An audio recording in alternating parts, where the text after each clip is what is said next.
We gon' separate, laugh, jab.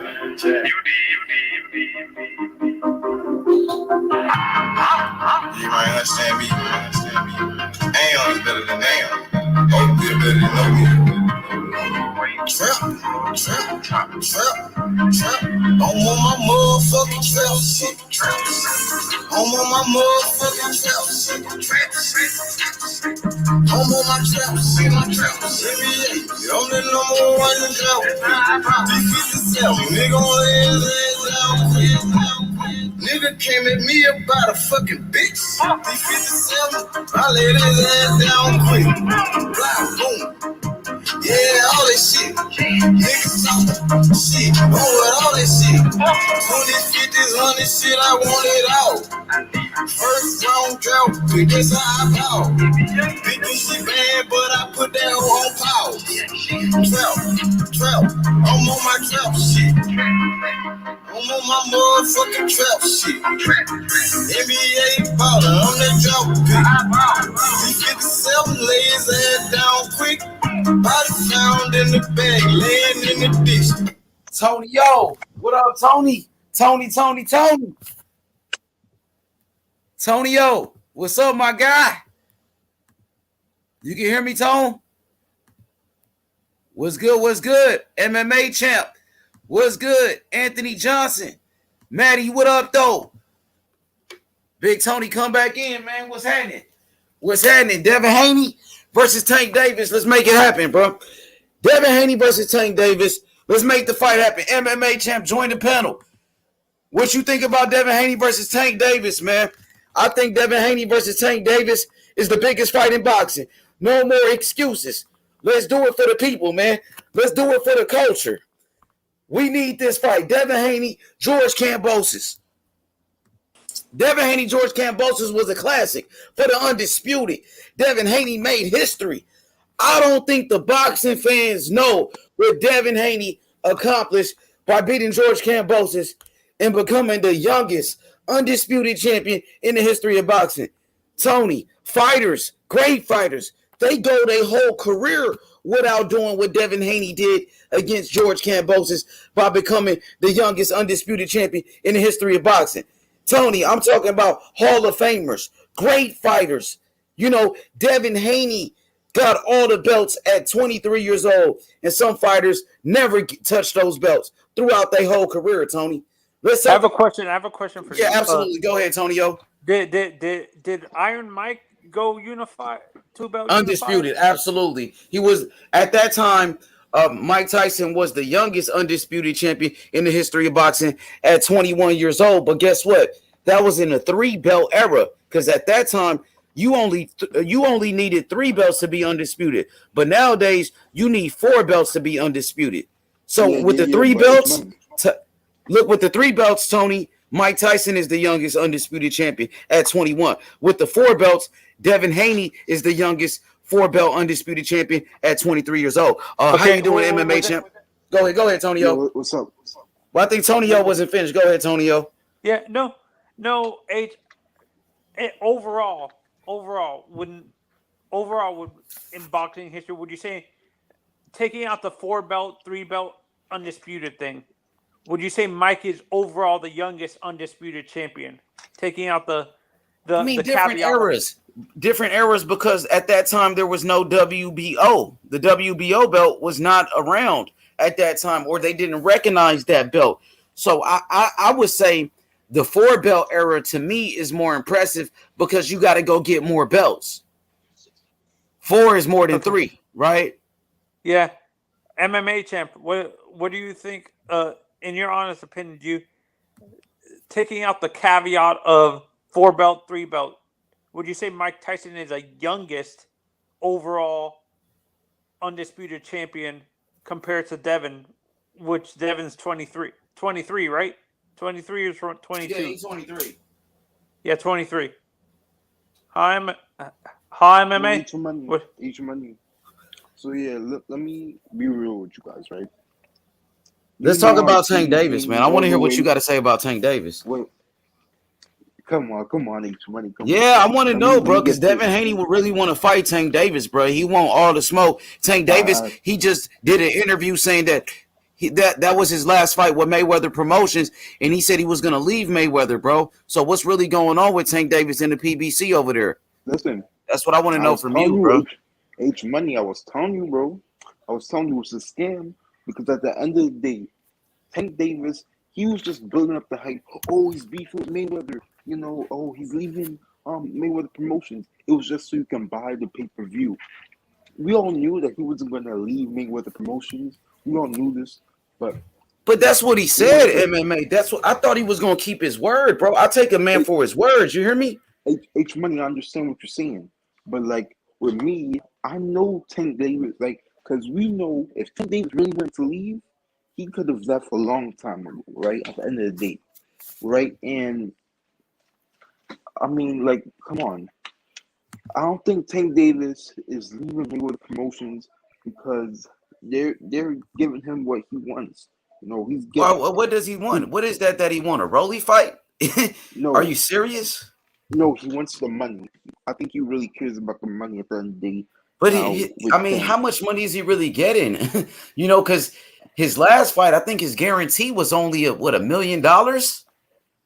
exactly H Money. And then if you think about H Money, what you take away, right? You got the trainer gets a cut, the promoter gets a cut, the strength and conditioning trainer gets a cut too. So it's not even really that much money. Well, for him, it's lot for us it's a lot of money, but not for him, right? If you take all that away, probably gets $500,000 H Money.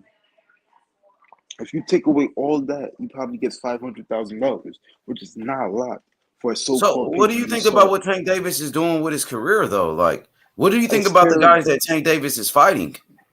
terrible. H Money. He should not be fighting. He's 27 years old. He's not. It's not like he's ripe, H Money. So, what do you think about what Leonard Ellerbe and Floyd Mayweather is doing for Tank Davis' career? Tony or MMA champ? What do you guys think about what Leonard Ellerbe and Floyd Mayweather is doing for the career of Tank Davis? Tank Davis was just talking about leaving Mayweather Promotions and taking the training wheels off, and really starting to make these big fights. But that's not what I'm hearing right now. From what I'm hearing, Tank Davis is trying to resign with Floyd Mayweather Promotions. After Tank Davis knocked out Rolando Rolly Romero, Tank Davis said, "I'm still Mayweather Promotions." What is that about? Wasn't he just talking about leaving Mayweather Promotions? I thought Tank Davis said that was his last fight with Floyd Mayweather, bro. What's really going on? Come off mute, Tony. Come off mute, MMA champ. What's the next move for Tank Davis in his career? Who is Tank Davis going to fight next? He said no, because he also has his promotion company in endorsements and back end. But we don't know. We don't know how much Tank Davis is really making. We know about his guarantee. What was the guarantee in that Rolly fight? What was Tank Davis' guarantee in the fight with Isaac Cruz? You see what I'm saying? Who is Tank Davis going to fight next if it's not going to be Devin Haney? From what I'm hearing, they're talking about Tank Davis fighting against Abner Mares. Is that a fight that you guys want to see? Would you guys want to see Tank Davis fight against Devin Haney or Abner Mares? Which fight? Come off mute. I can't hear you guys. Tony, MMA champ. Yo, H Money. I'm back. But Yeah, listen, so bro. what do you At the think end of the about day, Tank Davis, bro? Go ahead. yeah, I'm gonna break this down real, bro. Break it down Right? for Because at the everybody, end of bro. the day, listen, Tank Davis. At the end of the day, if he won the fight, the best fighters, he would have fought him already, right? I mean, look, Like who, Tank, Lomachenko? You mean like yeah, Loma? like Lomachenko, right? What Floyd happened with the Mayweather Loma even, situation? Why he never yeah. fought Let me Loma? break this down, each money.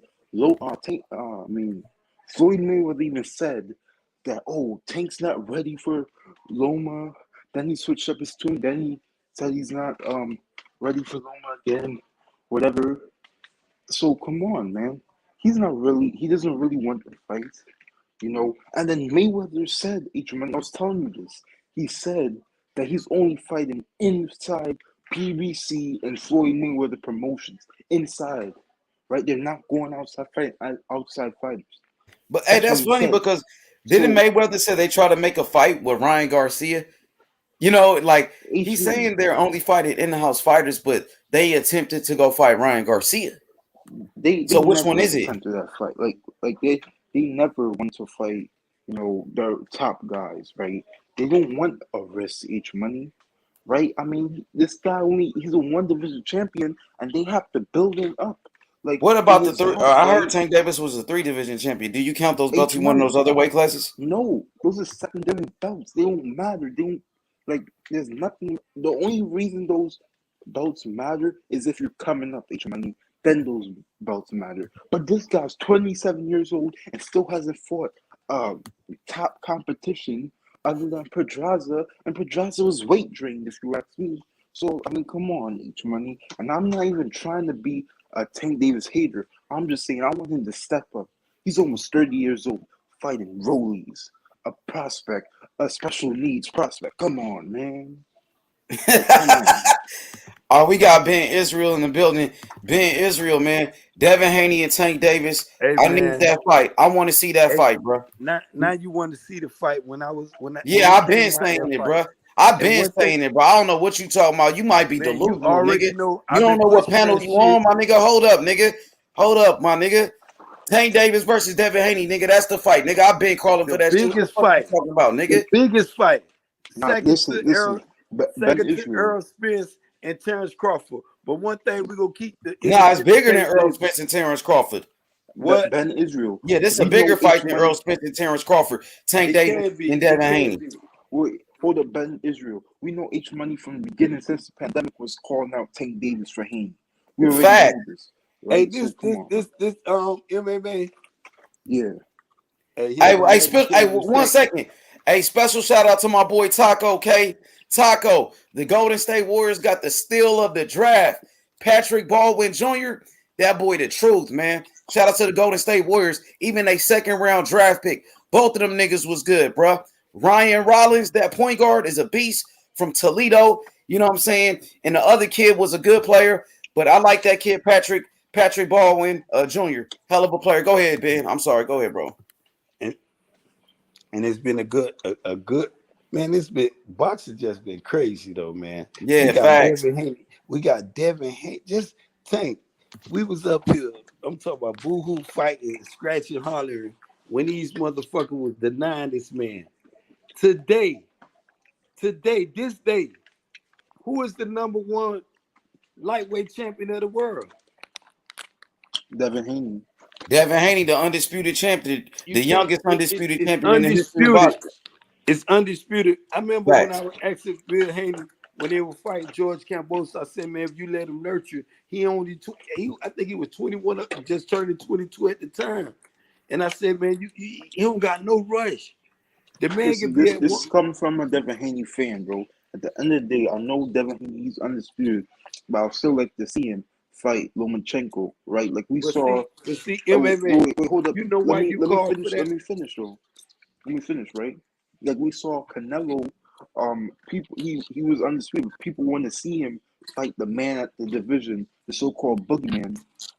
What's his name? David Benavidez. So there's still somebody out there, right?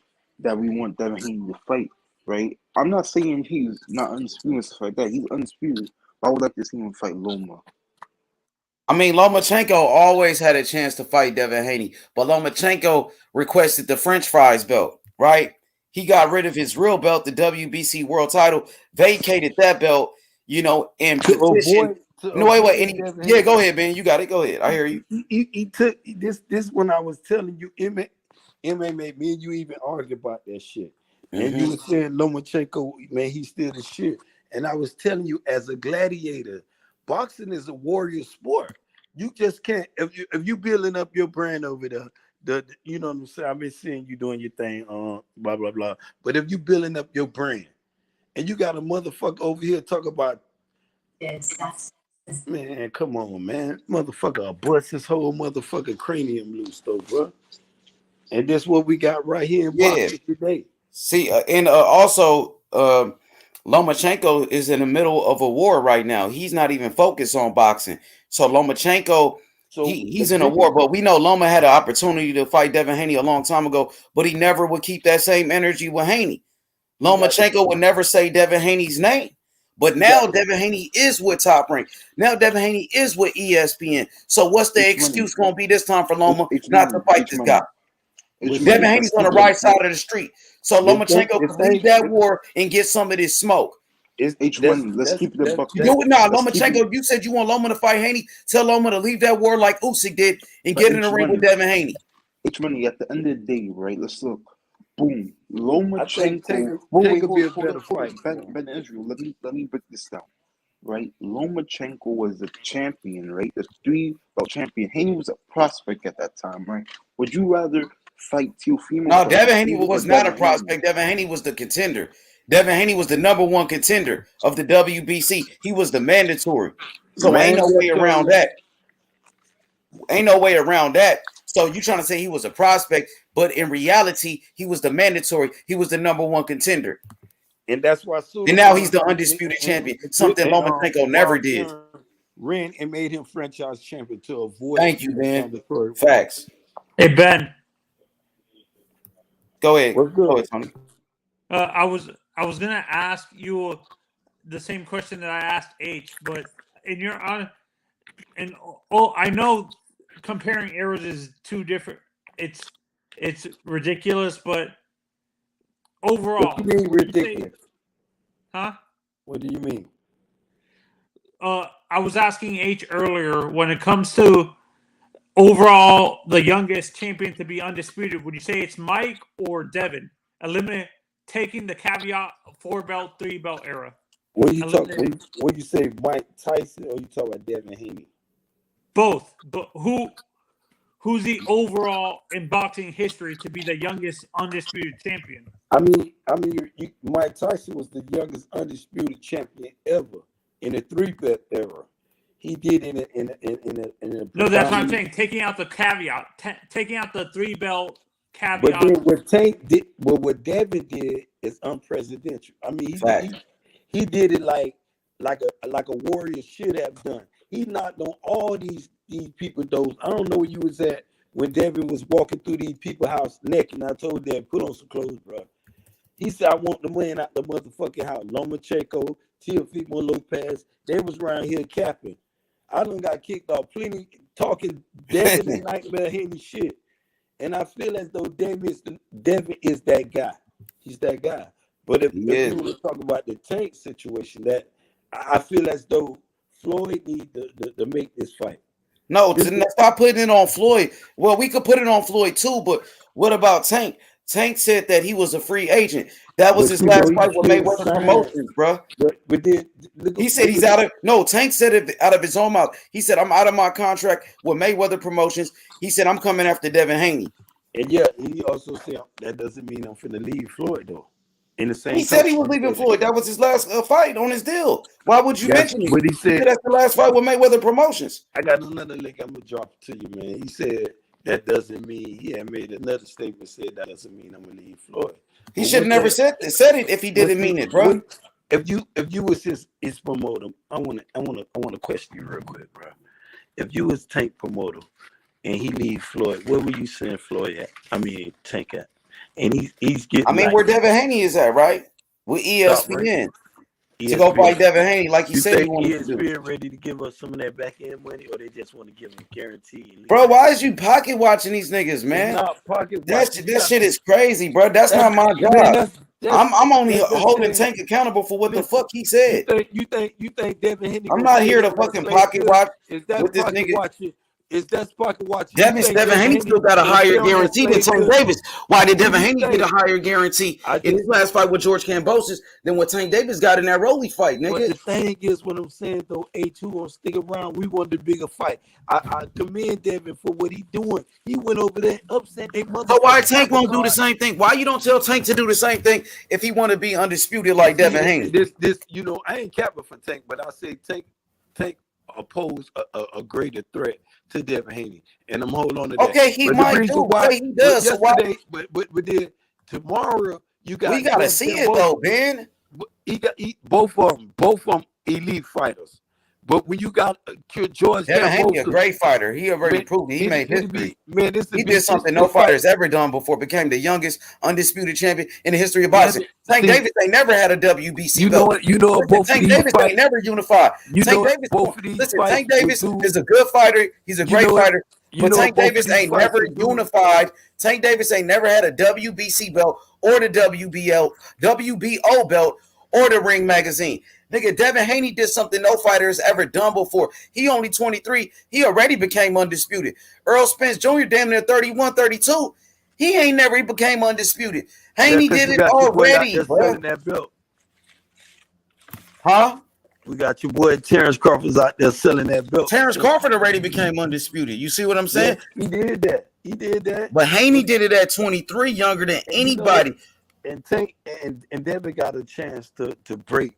He could do some serious stuff. This fight, I'm kind of 50-50. I'm really 50. I'm really 60-40 lean towards Tank. You capping, bro. You capping, bro. I wish Tank and Mayweather felt the same way as you so they can make this fucking fight. I think they hold it. They just why they don't believe in Tank the way you do.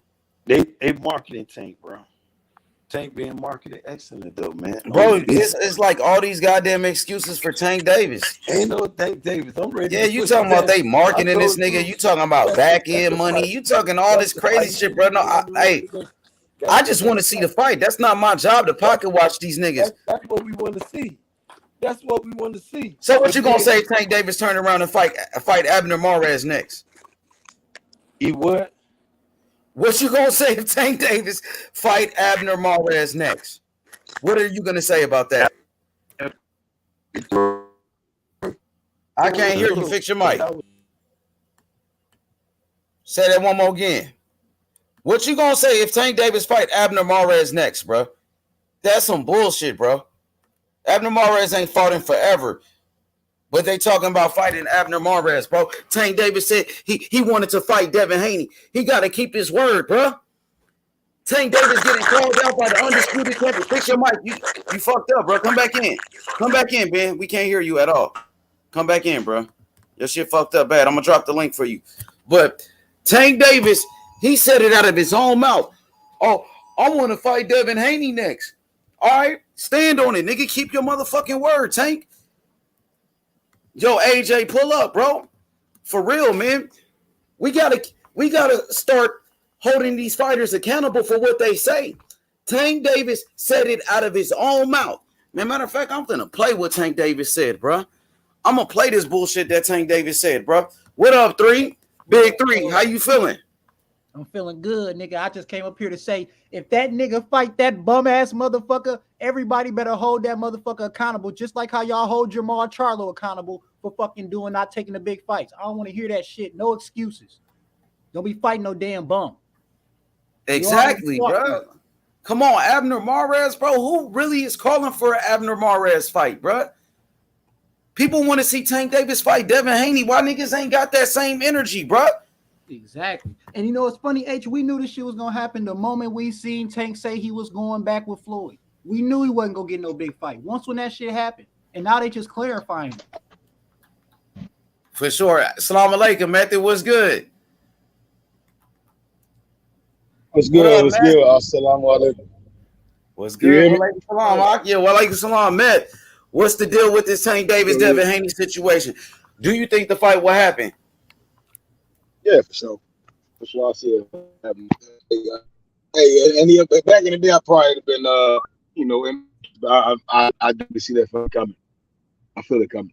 You know, we got two guys leeway. You know, two different generations of boxers. So both out of town. One undefeated champion, the WBA world champion. Shit. Hey, it's gonna come to my opinion. You know, I could always be wrong, but I see it happening. Hey, Method, what you think about Bill Haney saying they want Tank Davis next? They said, fuck the Kambosos rematch. We want Tank. What's your thoughts on that? Do you like that energy? Hey, as long as those words match up with the fight being made. Don King, put the names up, man. I want to address people the right way, man. You know. All right, for sure. There you go. You know, I like crazy. Bill Haney want that fight more than Tank do. Facts, 3. ever since you remember Tank we got, Davis we said got, that. we got, we got.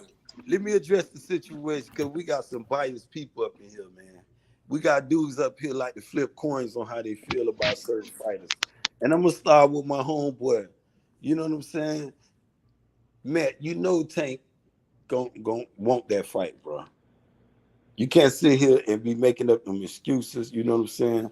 I see the brother, the opinionated, the boxer, and the other You dude. said who want that fight? Tank want that fight, bro. Okay, Tank said he want that fight, but is he saying he want that fight right now? Remember I told he you said it before the Rolly fight. He ain't saying it no more though. If he said in his Tank ain't doing no more talking. You never know what's going on behind closed doors. Tank was the one that said he was a free agent. He was leaving Mayweather Promotions. Tank said, "This is my last fight with Mayweather Promotions." He said, "I'm out my contract now." He said, "I want to fight Devin Haney." Method put the video on his channel. It's on Method channel. The video when Tank said it. I see. Yeah, man. Brian Custer was his last damn time he said anything to Haney. Like he ain't say shit since then. Since Haney won them damn belts. Yeah. But see, one thing you can't deny. When you got Devin the Nightmare Haney is the number uno guy. If Tank Davis want to live up to any, he got the little regular belt at WBA. Like I told y'all, he can assert himself right there and make himself a number one contender. He can. I mean, why sit there? Well, isn't Tank Davis the WBA world champion? Isn't he the mandatory for Devin Haney right now, the number one contender? He can activate his mandatory position and force this fight, file the petition. And he can make the fight. Absolutely right. The fight can happen so many ways. You're right. But the thing is, I don't want everybody to be all irate about the George Kambosos situation. Got to be cleared up, though, bro. We can't put pressure on Tank. Not one. Well, Devin Haney. Well, Bill Haney said, "Fuck Kambosos. We won't Tank." How you know Devin Haney, nigga? Won't just. We not. Go ahead. Look, the rematch. We know Devin. Ben, we're not putting Tank under pressure. I mean, we want this fight because he we are putting Tank under pressure because Tank Davis is the free agent, right? It ain't no fight on Tank. I'm not. I'm not saying Tank. Listen, let me make this clear. I'm not saying Tank ain't a good fighter because I know Tank is a great fighter. You know what I mean? Mm-hmm. I know Tank is the biggest fight for Devin Haney. That's why we call him for this fight. And I know Tank Davis is the most dangerous fight for Devin Haney. We all know that. Mm-hmm. You know what I'm saying? So we just want to see the best fight the best. Let's make that clear. Go ahead. And one of the best don't seem like you want to fight the best. Okay, and that's Tank Davis, right? Yeah. That's being biased. But I mean, show me otherwise. Show me otherwise. You being entitled to your opinion. I'm not being biased. I'm going by what I'm seeing, bro. I'm not being biased. I'm going by what he's doing. See what I told you that you're entitled to your opinion. I can say I'm seeing a different thing. I can say I can sit up here and say to move the goalpost real quick that I told dudes 3 years ago that Bud Crawford is trying to cash out and sell that WBO belt. And he's doing it right now today in front of y'all, and y'all steady saying, "Oh, he should." And he back now. He throwing in another monkey wrench. You want a rematch clause, and both of us say we going up to 150. All right, we're not about to get into this, man. First of all, they ain't not. You want to stay on the Tank Haney shit? Hey, what's wrong with Bud getting a rematch clause, bro? Ain't nothing wrong with him getting a rematch. Are you sure you want to do this? Don't do it. Look, you moving the goalpost already, man. Yeah, stick on this Haney shit. We gonna get you on this Crawford shit. Don't trip. Okay, y'all niggas wasn't saying nothing about no rematch clause when Devin Haney had a rematch clause against JoJo Diaz, nigga. You wasn't saying that when Devin Haney had a rematch clause against JoJo Diaz, nigga. He done seen him nose being broke. He done seen career get ended. He finna get in the ring with a world beater, man. You know what a world beater? Who you talking about? You talking about Terence Crawford?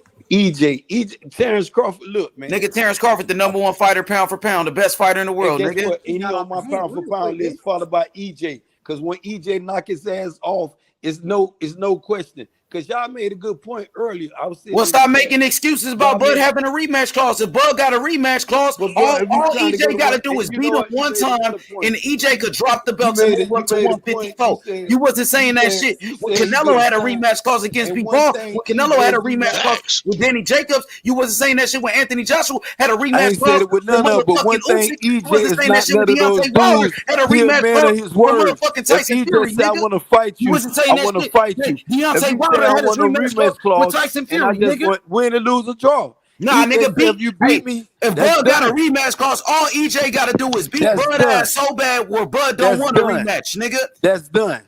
Why? Exactly. If you can beat EJ, There you go, H. I'm gonna flip the coin. Exactly. Why y'all keep saying on this Haney Tank shit though? And nigga go straight. We got Bill Haney listening right now. How about this? We got Bill Haney listening to the show, nigga. Let's come on that, bro. If he beat EJ, he can go right in a match with Jermell Charlo. We ain't even on that shit right now. We talking Tank and Haney. Now y'all want to talk Tank and Haney. Let's talk about the three stooges. Hey, let's talk about. Hey, Ben, hold up. Let's talk about the three stooges. Let's talk about the three stooges: Floyd Mayweather, Tank Davis, and Leonard Ellerbe. Nigga, is they gonna make the fights happen? Right. The three stooges. I'm not. That was Don. That was Don King. That was Don King. The Three Stooges. I'm not even affiliated, even calling them dudes these great men of boxing, the Three Stooges. But the Three Stooges, Leonard Ellerbe, Tank Davis, and Floyd Mayweather. We want to make the fight. Make the Devin Haney fight. No, so hey, Smoke, King Smoke. So you was cool with Devin Haney calling out Loma, Tank Davis, but you got a problem with Devin Haney calling out Tank? No, I do not. Nigga, get his ass in the ring then, nigga. See, fuck you talking about? Quote. If you gonna listen to King Smoke, you gotta quote me right. I said I want the motherfucker fight tomorrow, but I have a problem with Devin Haney defeating Tank Davis. That's what King Smoke said. That's why he don't want to make the fight happen, nigga. Tell Tank Davis to get up in that ring. Tell Tank Davis to do what Devin Haney did if he want the undisputed, nigga. If he really want the undisputed, do what Devin Haney did, nigga. To step aside and push this fight, man, I'll be there. I'll go. I had to get on a boat, get off the alley, and swim the rest of the way up in that motherfucker. But that's a fight to see. Tank Davis, man, shit. Yeah, so Tank Davis is the network free agent. You know what this fight nigga, we put all the pressure on Devin Haney to leave Eddie Hearn to go to Top Rank to make this fight. And that's what he did. He listened to the boxing fans. He did what he had to do.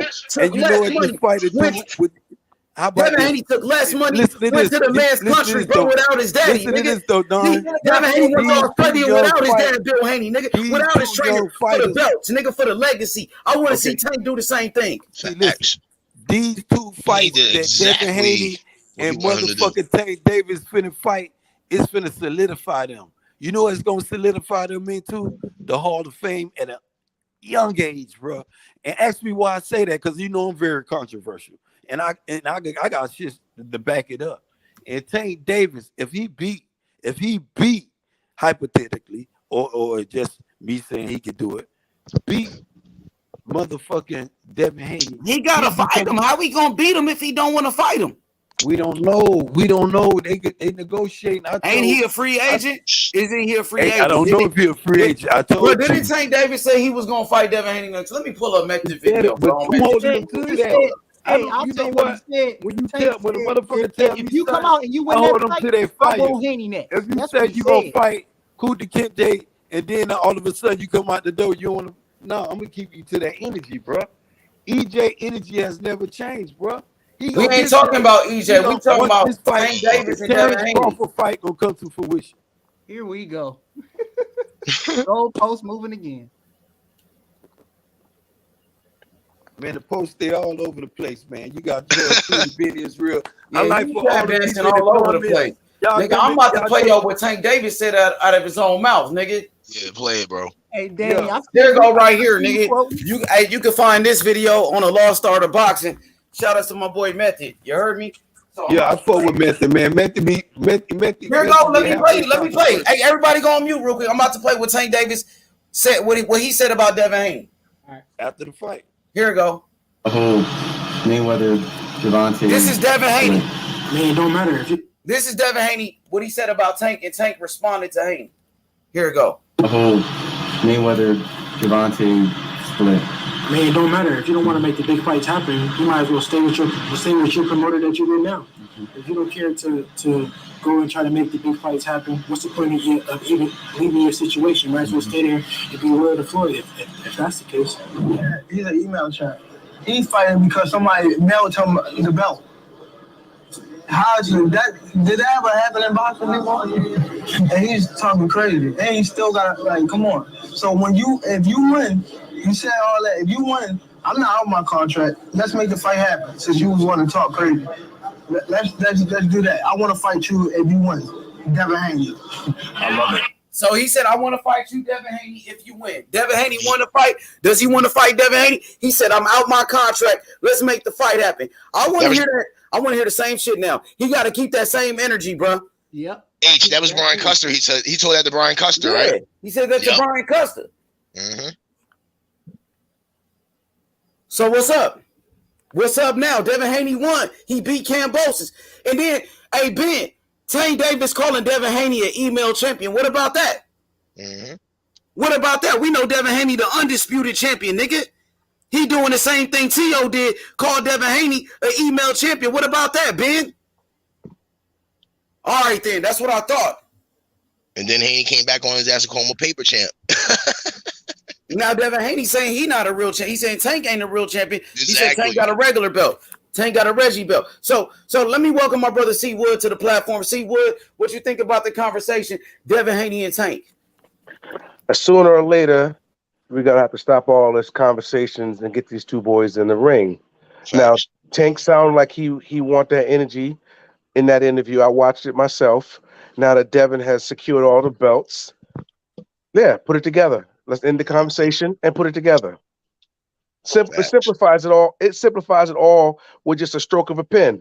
Stop chatting, sit down, negotiate the terms, sign a contract, get a venue, set a date, kick ass, and then move on to the next fight. But yeah, right. You wanted it. You talked. You wanted it. You stated you wanted it. Grab the shit by the horns now. It's time. I agree.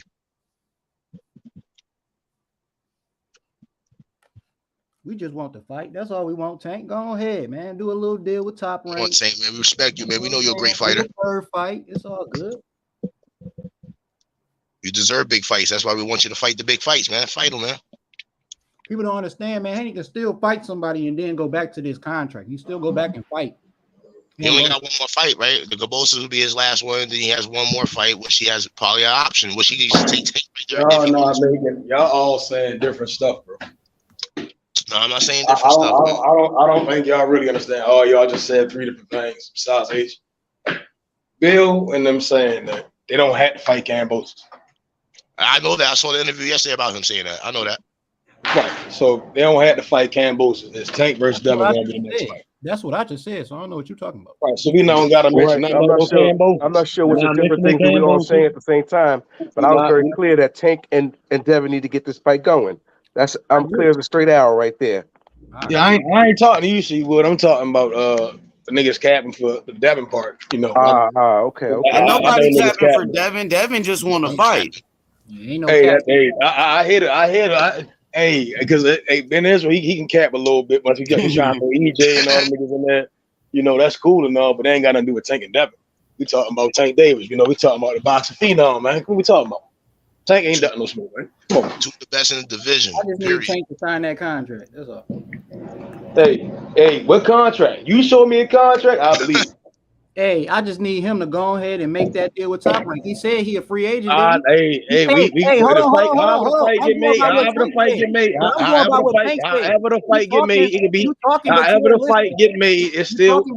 However the fight get made, it get made. It could be on Showtime. It could be on Triller. It could be. I don't give a fuck. But DHP ain't just committed to Top Rank. Tank said how he's a free agent. Haney. Tank said how he's a free agent. So if he want that fight, so again, if somebody else pick up the fight, they pick up the fight. So he better not be fighting no. Who wouldn't want to have Tank Davis fight? Who wouldn't want Tank Davis fight? I hear all that. Who wouldn't want Tank Davis fight on the network? Hey, the thing is, Tank better take his ass to Top Rank. He said he a free agent. Like I'm going by what the fuck. What does Tank gotta do? What does Tank again? What does Tank gotta do with Top Rank? Hold on, man. That's all my question is. Hold on, man. You keep mentioning Top Rank. I'm saying, what does Tank gotta do with Top Rank? You're not answering that. Listen for nothing. You can't. I don't gotta listen to the fuck you talking about. I don't gotta listen to that shit. Tank said out his mouth that he a free agent and he want Haney next. So if that's true, take your ass to Top Rank. What does Top Rank gotta do with Tank and Devin getting made? Hey, let me. Hey, I'm hey, done let me. talking Hey, If let you me can say answer something that, real quick. if you Can I answer that, interject real quick? then you got to say. Can I interject? Can I interject real quick? If you don't understand what the fuck you just asked me, well, I'm done. It's all good. If Hey, top rank, let's go to I'm Taco. saying, hold on. I'm saying top rank saying they want Devin for the Kambosos fight and the Lomachenko fight, right? Where does Tank fall in that? I mean, those are all the big fights for Tank over They there wouldn't. on To the me, ESPN, on to Top me, Rank. Shakur Stevenson, Devin Haney, those are all the big fights for him. My question is, if top rank saying they want the Kambosos rematch, which is whatever they got going on. Bob Arum said he really don't want that rematch. Right. So is Bob? Have we heard Bob say he gonna make the Tank fight? I Tank haven't is heard the Bob. free agent though. Tank I is the one haven't. that's a free agent, Hey, and Top Rank got all the fights that he want, all the fights that he need for his legacy. Tank. So he should go do Bob business with Arum. them. Bob Arum was I'm willing to not work. Bob disputing Arum. that. Bob No, Arum that's was what willing I'm. to let But Loma. Bob Arum was Tank willing to let also Loma. has Hey, a well, hold on, military three. belt. Let me hear what Taco got real quick, y'all. Go ahead, Taco. I mean, I mean, it's going around in circles to me because Top Rank was willing to for the Loma and Tank fight to happen. They was willing to make that fight. And then the thing is, y'all gotta look. The thing is, y'all gotta look at it is too. If Tank talking about big money, the thing would be go to Top Rank and make that bag because they making way more higher guarantees than the back end shit that they getting over there. You know what I'm saying? And that was probably one of the reasons why he was talking about leaving Floyd. Now, me personally, I think he It's used all that. speculation. We'll see. I think he used that Floyd shit to promote the fight. You know what I'm saying? To be real, I never thought that he was leaving Floyd. You know what I mean? But he can't fall back on his words. He quiet now. You feel me? He talk about fighting Ryan Garcia and shit. Nah, nigga, don't go back on your word, nigga. Shit, Tank go ain't said. That's what I'm saying. It's like all y'all keep doing is run with speculation, narratives, gossip, and I'm like that don't get niggas nowhere, but niggas capping and getting out of themselves, right? And that's the cornball shit of this whole situation, right? To me, You hear Tank, if H holding him said the shit accountable twice, though, it's gonna, Mel. you hear To Tank me, saying he holding him want the young accountable. lad. You hear Devin saying he want the other young lad.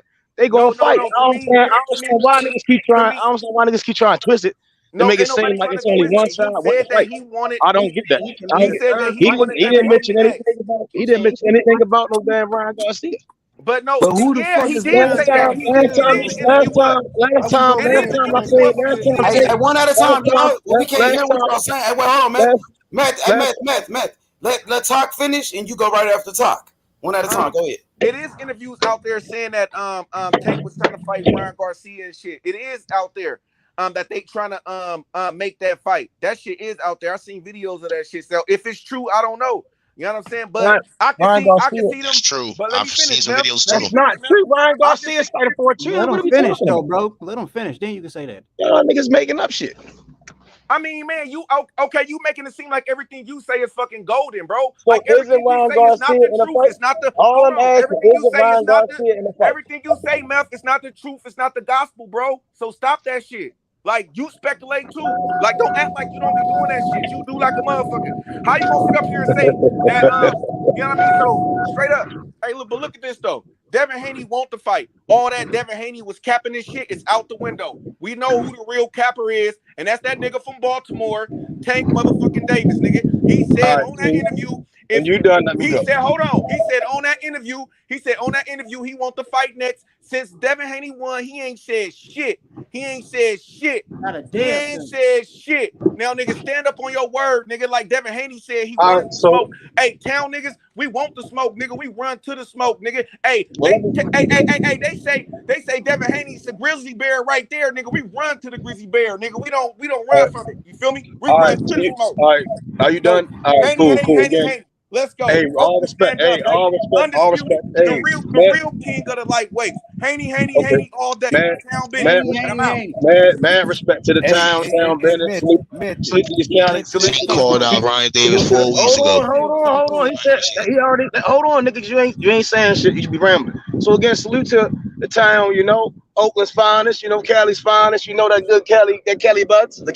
You know, shit. Hey, but again, Tank ain't ducking no damn Devin, man. Come on, man. Let's be real. When y'all say that, that's the boxing mind, right? When we talk about the fight getting made, it takes two to tango. You know, I heard Bill say he called LB. LB ain't answered. So then we see that now Tank.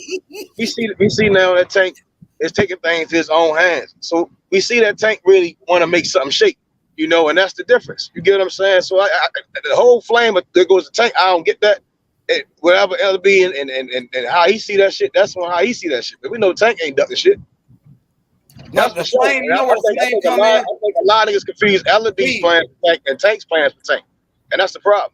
Just see, the thing is, Matt, the Flame come in where Tank on your video on your channel, where Tank said, right? Where Tank said, Devin Haney, I'm coming after you. I want to fight the winner of Kambosos and Haney. So then when Haney wins, it's like there's no energy no more for that. He ain't talking about that anymore. So that's where it comes in. Why you say he's not talking about it though, H? Why you say he's not talking about it? How you see that? How you not talking about it though? I can't, bro. When I go ahead, man, then. All I'm saying is that they asked Tank that, and again in the interview, the same way they asked Devin something in the interview. When the interviews come about, them guys always talking down to each other, you know that, because they got that bad blood, you know. But any other time, you know, Tank don't really be saying shit. You know, he told Ryan Garcia shut the fuck up when he was trying to talk greasy on somebody. Was it on Devin? He was talking greasy about Devin after the fight. And we seen him speak up for Devin. You get what I'm saying? Yeah, so again, you get what I'm saying? So again, this Tank ain't ducking this motherfucker.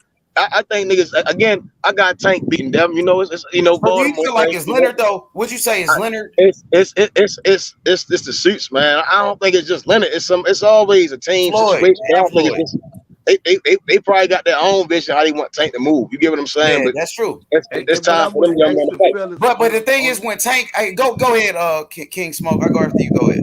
So I want to ask the brothers on the panel: how many of y'all do give Tank a winning chance against Devin Haney? I got Devin Haney in the fight, but I know Tank got a winning chance. I got Haney like outboxing Tank, but I know Tank Davis is is a dangerous fighter. He's the most dangerous fighter that Devin Haney could possibly fight. So I will give Devin Haney the edge on points, but you know I do respect what Tank Davis brings to the table, and that Tank Davis is a dog. Tank Davis got power. He's a great body puncher. I know what type of threat he is. I understand. It ain't gonna be no easy fight. I know that. It's gonna be even Bill Haney. Devin Haney said that would be Devin Haney's toughest challenge. His toughest fight would be Tank. So they know what Tank brings to the table. You know, and the crazy thing about that right is that you didn't hear Shakur say Devin would be his toughest fight. You didn't hear Devin say Shakur would be my toughest fight. They both said what? Tank. And that's all they talking. Neither one of them say, "Oh, it's gonna be the other guy." They say it's Tank. You know what I mean? They both That's all I'm trying to Tank Davis. It ain't even that. They saying on a scale level. They ain't saying on a knockout. They saying on a scale level. They're saying on a scale level. They don't think that. Devin don't think. You see what I'm saying? They saying like Shakur said, I don't think Devin gonna beat me at all. Devin said, I don't see Shakur beat me at all. They saying in their own way they think Tank can beat him. Tank Davis. We gonna get to Shakur. But I'm like I hear what you're saying. I'm just going by what I'm saying. So what I'm saying is, I'm going based up what the fighters are saying, not the niggas that from a narrative and shit. You know, I always based off what the fighters they get in their range. Fighters just said that, but I'm telling you, but they never told you exactly why. So I mean, obviously, again, if Devin say that his toughest fight would be Tank, if Devin say his toughest fight, bro, you just I ain't really with the going back and forth shit with you. I said, hey, Matt, let him finish, Matt. Let him finish. He was saying shit. It's all good, Matt. It's all good. Let him finish. Go ahead. 3. Tank is a neutralizer with his fucking power, bro. That nigga is a motherfucker. He like his hit, that 1-2 hit, what he can throw a fucking counter punch and just injure him. And I'm saying that is different when Shakur and Haney fighting each other. They know that they nearly kind of the same when they come with their approaches. So when it comes to somebody that's just pretty much lining up on knockouts, knockout after knockout, they know it's a dangerous fight for them. So they have to stood up. They're gonna be pretty much trying to keep him in a distance the whole fight. Neither one of them are going to try to bang with Tank on the inside because they know what Tank has. So that's all I'm trying to say. I mean, I disagree. I always put it, the scales pay the bills, and that's why Tank get paid. That's why these ball free of them get paid because they're skills. But the final factor is Tank does have power. Shakur does have power. He balled his little ass all the way up. You know, so yeah, I mean, again, Devin and Shakur don't fight nothing alike at all. They don't really have the same approach. One of them is Tank ring IQ go underrated so much. He gonna walk Devin down. He gonna walk in everything, all those jabs. He gonna slip, may catch a few. But once he get on the inside method, I believe you from DC. I don't think you from Baltimore. This other brother might sound like he from BMO, but you've been on some tank. You've been on some tank boo boo type of shit, bro. What's good with it though, man? Oh, I ain't from damn DC, nigga. Shit, I'm over east right now, nigga. Shit, nigga. I ain't no damn DC. Salute to DC though. You know And they got some. I feel as though Devin will beat Lomachenko. He'll beat Tio. He'll beat Camboso again. But that's not the fight that me as a boxing fan first method. I don't want to see that shit. That's a fight that already been landslided. You just got embarrassed in your own hometown, and your own fans done abandoned you, bro. So it's like they don't believe me. You talking about Tio? You talking about Tio? Camboso. Okay, I don't want to see that shit. That motherfucker stinking up the place. Devin, I wish I wanted Devin to knock him the fuck out though. But see, if you talk about the biggest fight right now for Dave, see, Tank Davis and Devin Haney is on the collision course to the Hall of Fame. This fight will actually solidify two young brothers basically walking hard. Devin Haney, if Tank Davis if Devin go in there and slip and allow Tank to defeat him, Tank. Hey, Ben. At this point, I ain't trying to diminish Tank. I like Tank. I like Haney. I just want to see the fucking fight. You know what I'm saying? I know Tank said I know Haney been saying he wants to fight forever. Tank now he's saying he wants to fight. That's all that it is. You know what I mean? Tank said Tank said that was his last fight with Mayweather Promotions. He was gonna leave Floyd and all of that. I seen Tank. He leaked the message that that he had from my boy, what's his name from Top Rank, Derek Harmon. Derek Harmon, the black brother from Top Rank. Tank showed how he was in talks with those guys. You know what I mean? So, and those are the biggest fights available for Tank Davis. We know Tank Davis is in a good situation with Floyd Mayweather. You know what I mean? Fighting on pay-per-view, on Showtime and shit. He got a good situation. He leaked out what? You said he leaked out he leaked out a conversation that he had with Derek Harmon from Top Rank. And you remember that they was talking? Yeah, then he deleted it. I remember that shit. I don't. Yeah, I probably didn't see that. It was on Twitter. He wrote something on Twitter. That's Bob Arum's right hand man. You know what I mean? How long ago was that? So that was around the time when he first started talking about being a free agent. He was gonna leave Floyd and shit like that. So do y'all think Top Rank gonna get him? I ain't gonna lie. We talked to Coach Kenny right here, and Coach Kenny was like, they not trying to sign to no promoters unless it's Floyd. He said the only promoter that they would sign with is Floyd. They said they want to go straight to the network. They will go to ESPN and get a deal with them, or they could go to DAZN, go directly to DAZN, get a deal with the network. But they said the only promoter they would work with is Floyd Mayweather, period. And Tank Ben said that. Right about that. You're right. I mean, I think. Go ahead. Obviously, I'm not really in those rooms and shit to know exactly why.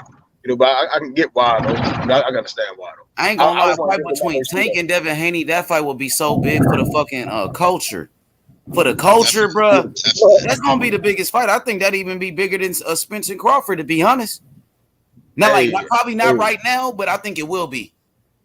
I wish boxing was kind of like the old days. They put all the motherfuckers on the same damn card, nigga.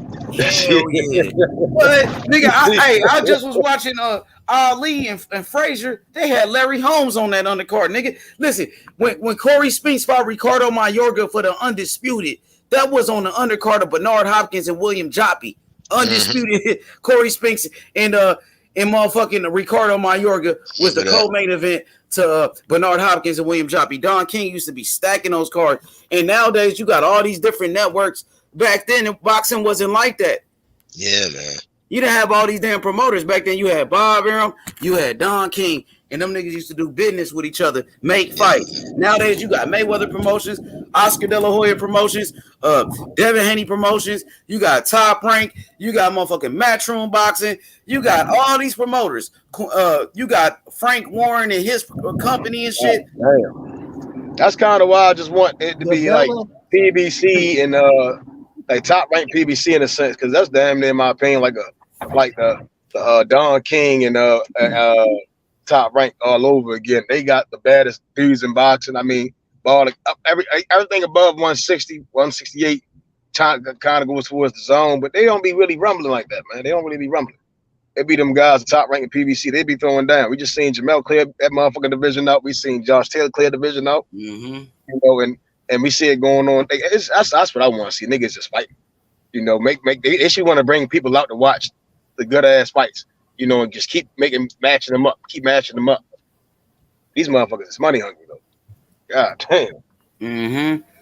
Yup. So you got so many different networks, so many different sides of the street nowadays. But back then, it wasn't like that. It wasn't like that. We was actually discussing something like this last night about these things.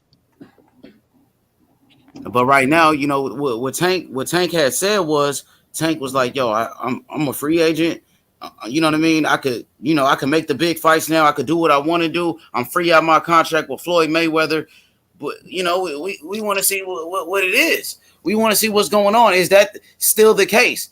Is Tank Davis? You know, does he still feel like that? Tank hasn't said anything. Tank ain't said nothing ever since the Rolly fight. After the Rolly fight, you know. So we want to see what the fuck is gonna happen. You know what I mean? I know that Tank Davis and Devin Haney to me is the biggest fight in boxing. That's why I'm pushing for it. That's the only reason why I'm pushing for it, bro. I ain't pushing for it to try to down talk Tank. Tank is a special fighter. I think Tank Davis and Devin Haney is the biggest fight in boxing for me. That's the biggest fight, bro.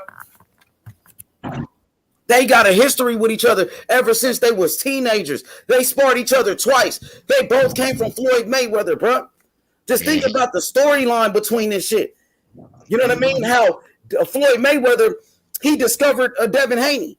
Devin Haney was 8 years old training with Floyd Mayweather in that gym. Then Tank Davis came. He came later with Adrian Broner. They sparred each other. That's what got Tank Davis on the money team when he sparred Devin Haney. Yeah. Floyd Mayweather seen him spar Devin, and Floyd Mayweather signed him.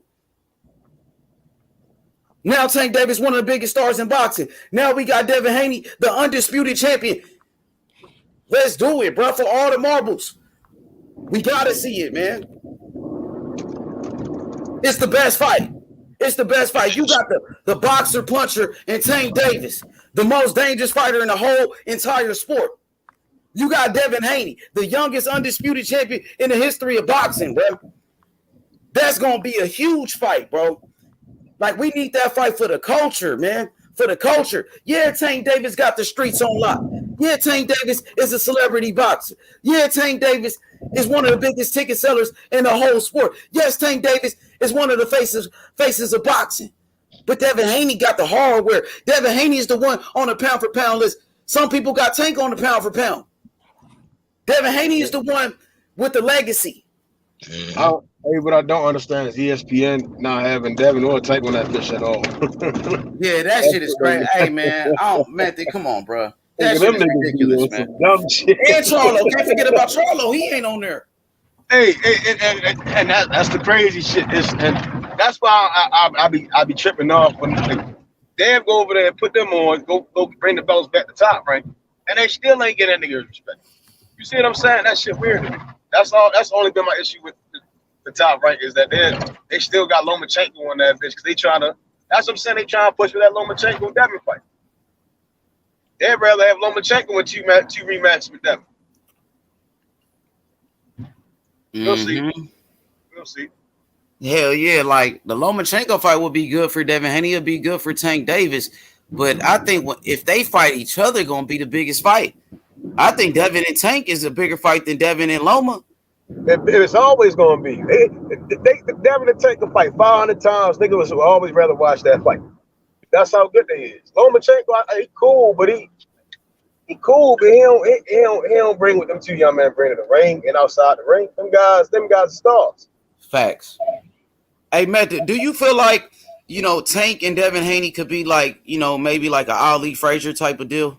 Like rivals in the sport, like a trilogy, something like that?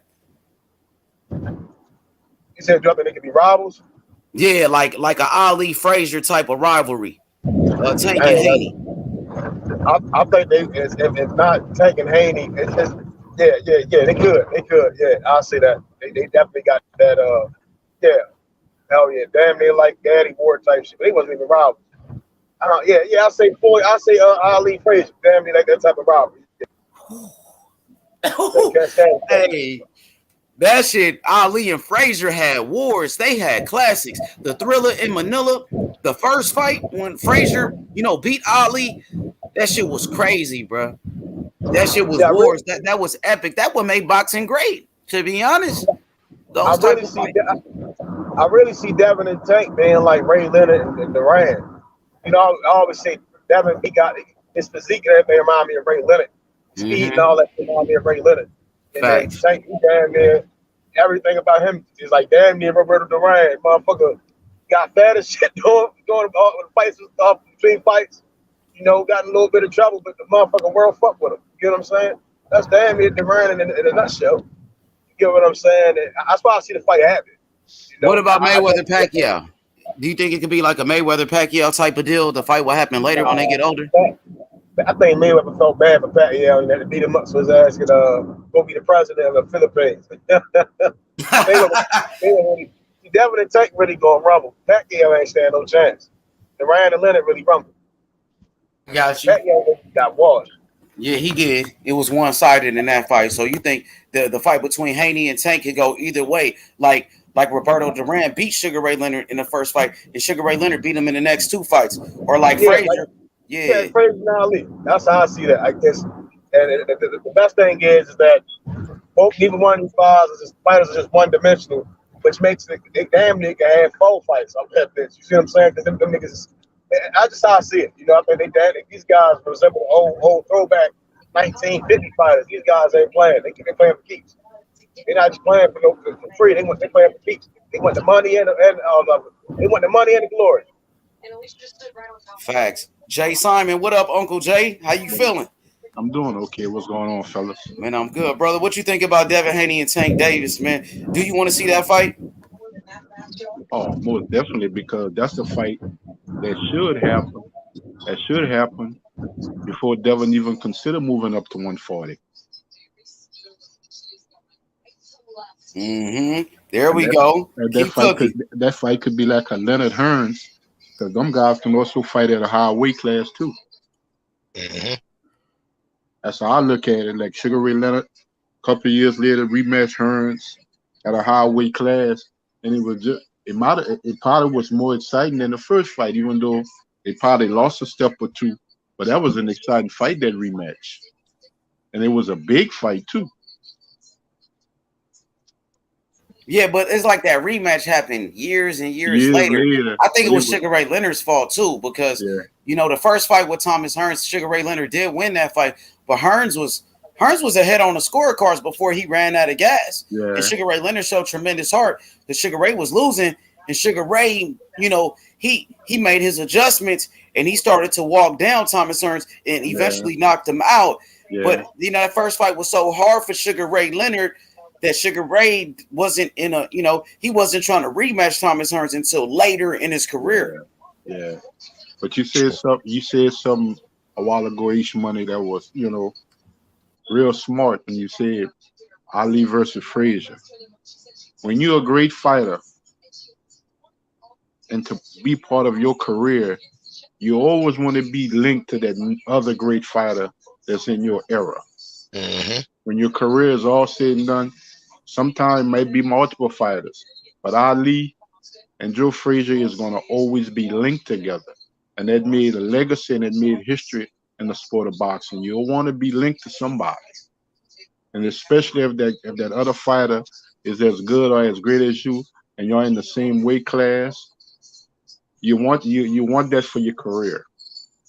And I think it's important for boxing And it's important for both these guys that they should fight because they're gonna be linked forever. And that's what you want in the sport of boxing. Exactly. Just like Riddick Bowe and Evander Holyfield. Yep. They will be linked with each other forever. You know, 3 epic fights. Yep.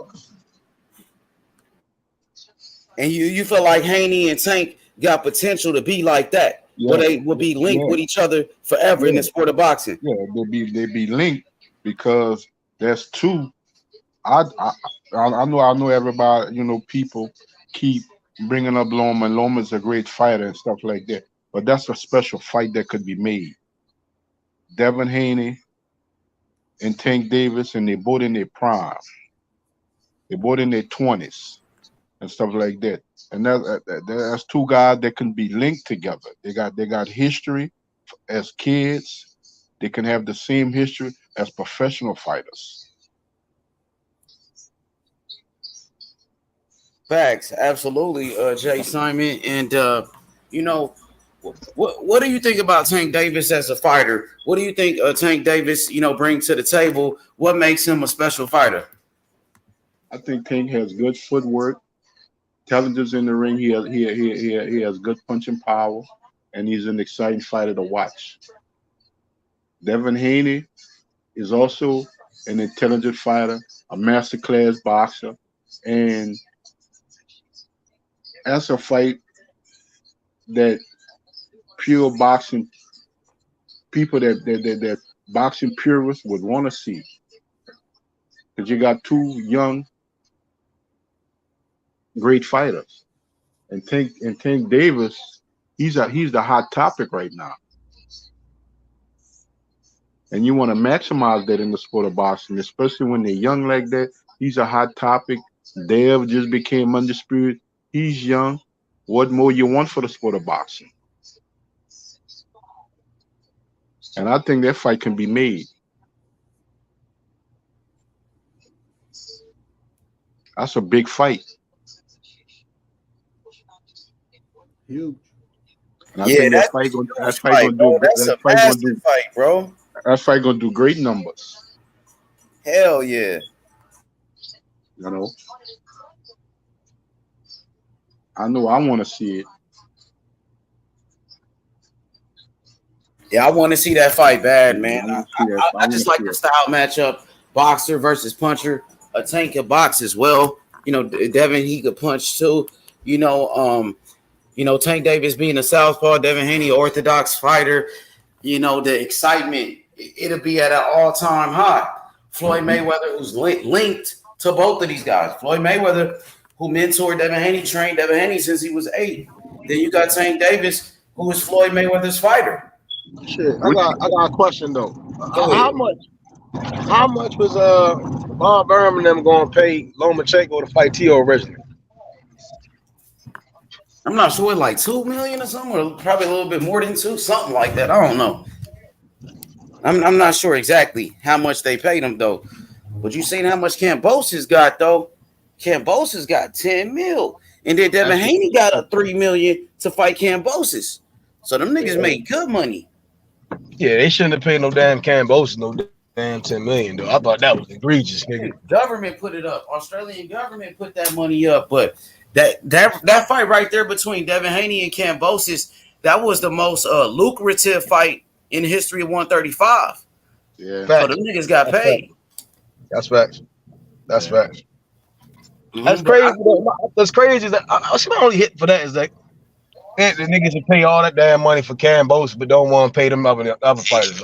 That's just a situation where Kambosos was pretty damn smart. You know, when you're in your country, that was his best chance of getting 10 million.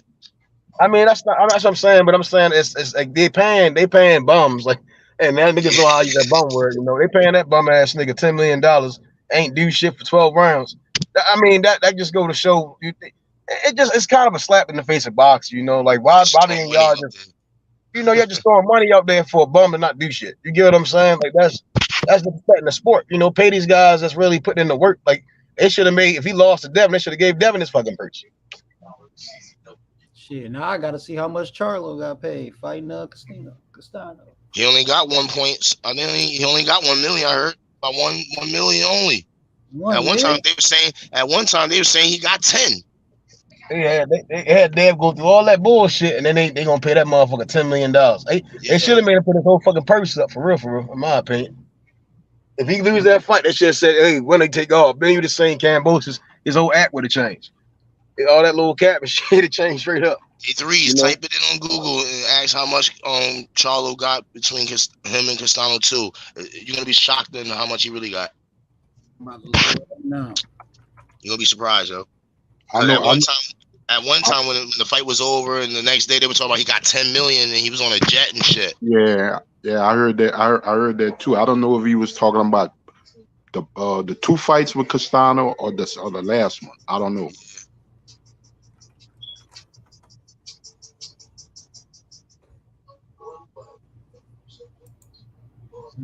Shit, Canelo over here talking crazy. Mm-hmm. You got people on here really thinking Triple G can knock his ass out. Crazy. Nigga, that's cap. Nigga, they know. I know it's definitely cap. But I know one thing that's not cap though. Canelo definitely said this a while back, and he said it again today. He says Gervonta Davis is his favorite fighter in boxing right now. Yeah, he's high on Tank. He's definitely a Gervonta Davis fan. Mm-hmm.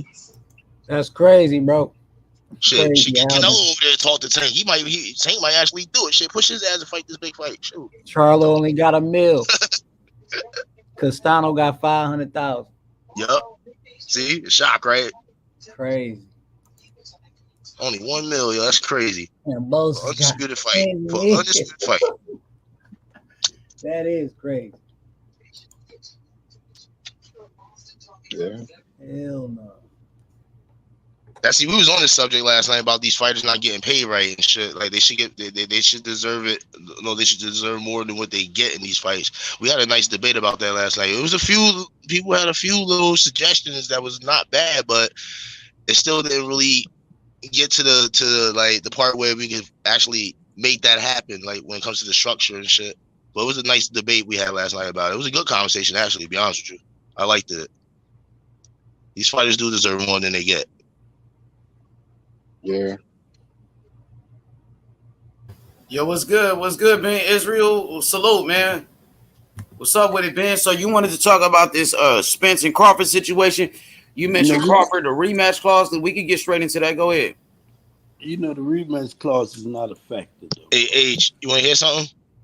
Motherfucking Crawford said that Errol don't want to fight him. When did Crawford say that? Today? I'm just looking at something right now. It says Crawford says that Errol Spence don't want to fight him. He was in the truck and he made that statement. Yeah. But one thing you got to understand, though, bro, with the narratives of these fighters, though, I done been on a lot of platforms. Me and Don King done fussed out more than any dude he ever been on the platform with, bro. We get in a heated debate, called each other back tomorrow, bro. My bad, blah blah blah. That's boxing. Sometimes you get intense. You feel what I'm saying? Only thing I feel like I'm telling you though, Method, I feel as though EJ gonna knock out Bud, bro. Just with the just me, the ring IQ, me keep looking at the tapes, looking at Bud tapes. You know what I had to figure out though, H, one of your old fighter that you always like to talk about.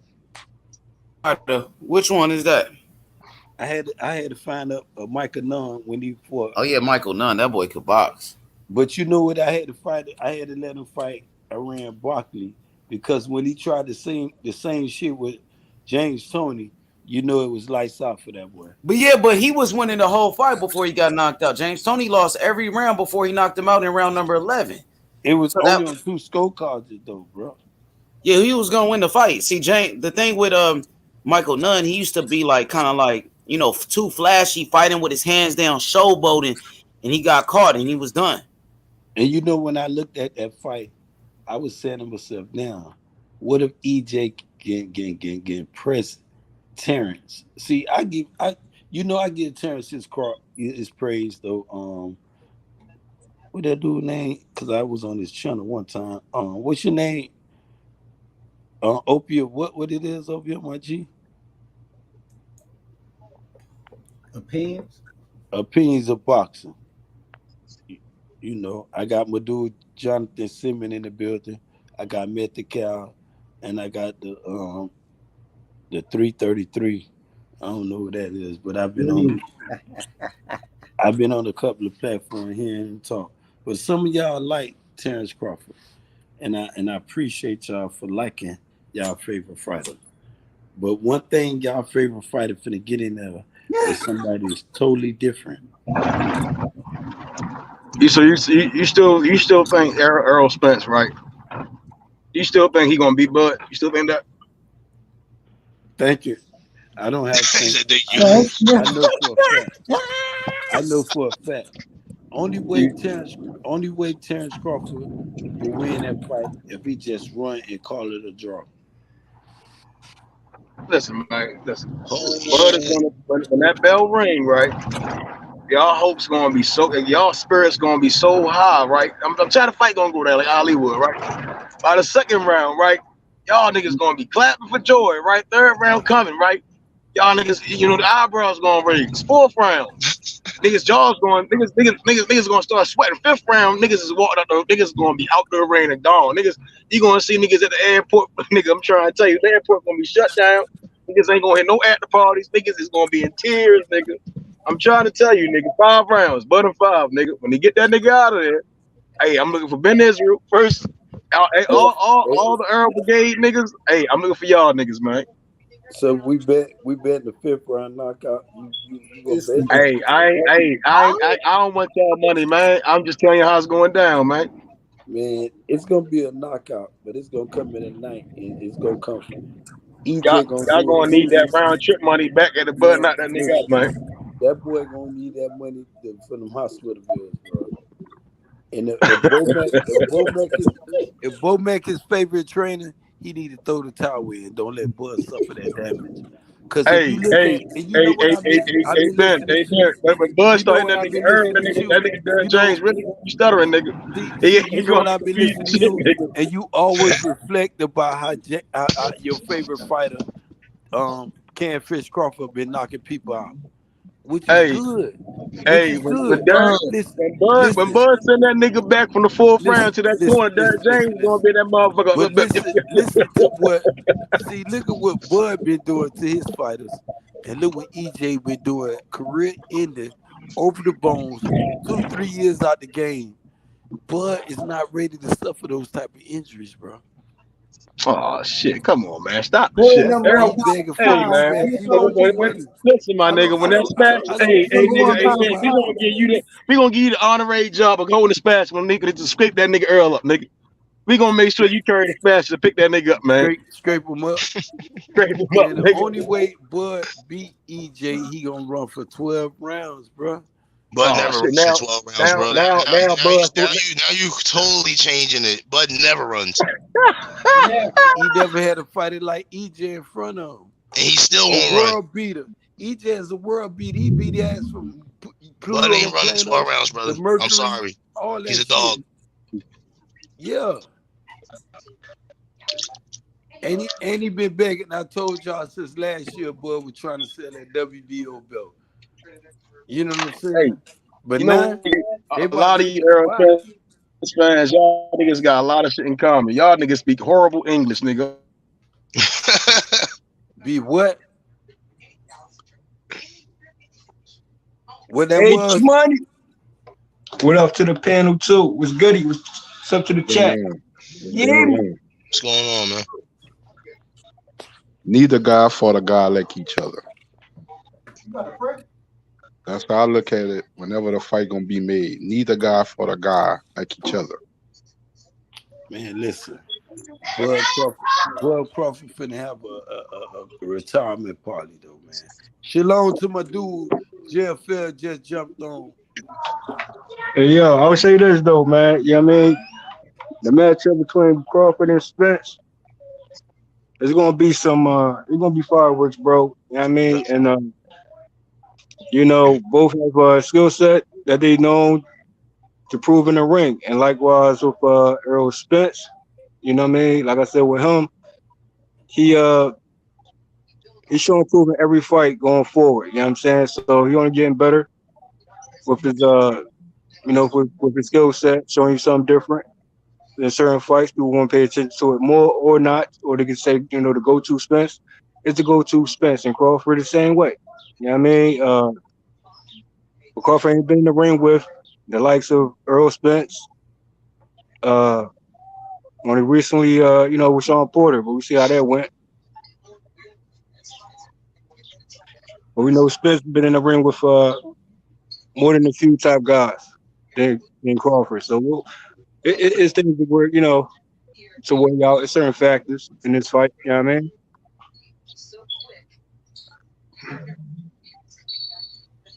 But either guy never been in the ring with the styles of each guy. That's what I'm saying. But your boy. See, one thing I commend Terence Crawford on for he knocking out them B-level fighters they put in front of him and doing what he's supposed to do.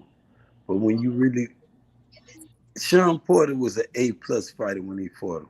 I give him all the roses for that. But then I also want to slap Ken Porter for not letting Terence Crawford go out on the shield. And this is what these boxers want to do. And this is what I'm finna tell y'all. If y'all think Terence Crawford is that guy, Errol Spence is ready to go out on the shield. One fight glory. Bruh, he giving him everything he asked for, bruh. He's never finna make the highest paid money, back end money, and guaranteed money. And he's still praying for a wing and a pearl. But y'all gonna say it's Errol Spence' fault for holding up the fight. Man, sign this paper. Let's get this fight done, bro. You I know mean, your ass is gonna get whooped. But see, that's what the EJ building is is a for. man of his word. Ben, When he with signed that contract, if he signed that contract with Bud Comfort and then it got to be a rematch, he know he might have to stick around there at 147 for another fight. And when he got Jamel Charlo, he got the big. I'll say, the build up is the build up from day one till now, and it's getting closer and closer before it getting done. I'm all for it, as long as it's on still and deliver. You know what I'm saying? And that's what's boxing about. You know what I mean? Making it happen. Negotiations gonna be their negotiations. Certain terms gonna be their terms. I'm saying, me personally, I don't want no a situation where term sheets is being displayed, all over the internet. Let them handle this, as boxers, grown men this time around. You know what I'm saying? Certain boxer incidents when it comes to term sheets doesn't have to reflect this fight. You know what I'm saying? So, you know what I mean? Especially when the opportunity was there and it wasn't signed. So, if it happens that way, then what can you do? It is what it is. Well, I prefer behind closed doors, agree to certain terms. You know what I mean? Like on some real shit. Do how DSG and Errol Spence did it. You know what I'm saying? Everything was appropriate. Everything was signed, sealed, and delivered, and they gave us that fight. Free smoke right after the incident. You feel me?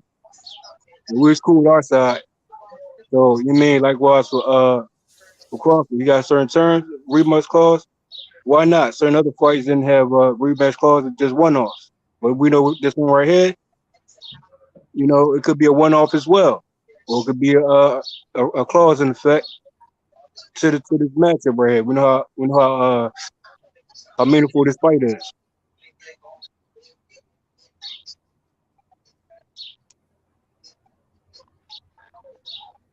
But there was a few one-offs before, so I'm taking that consideration too. You know what I mean? It could be just that too. Yeah.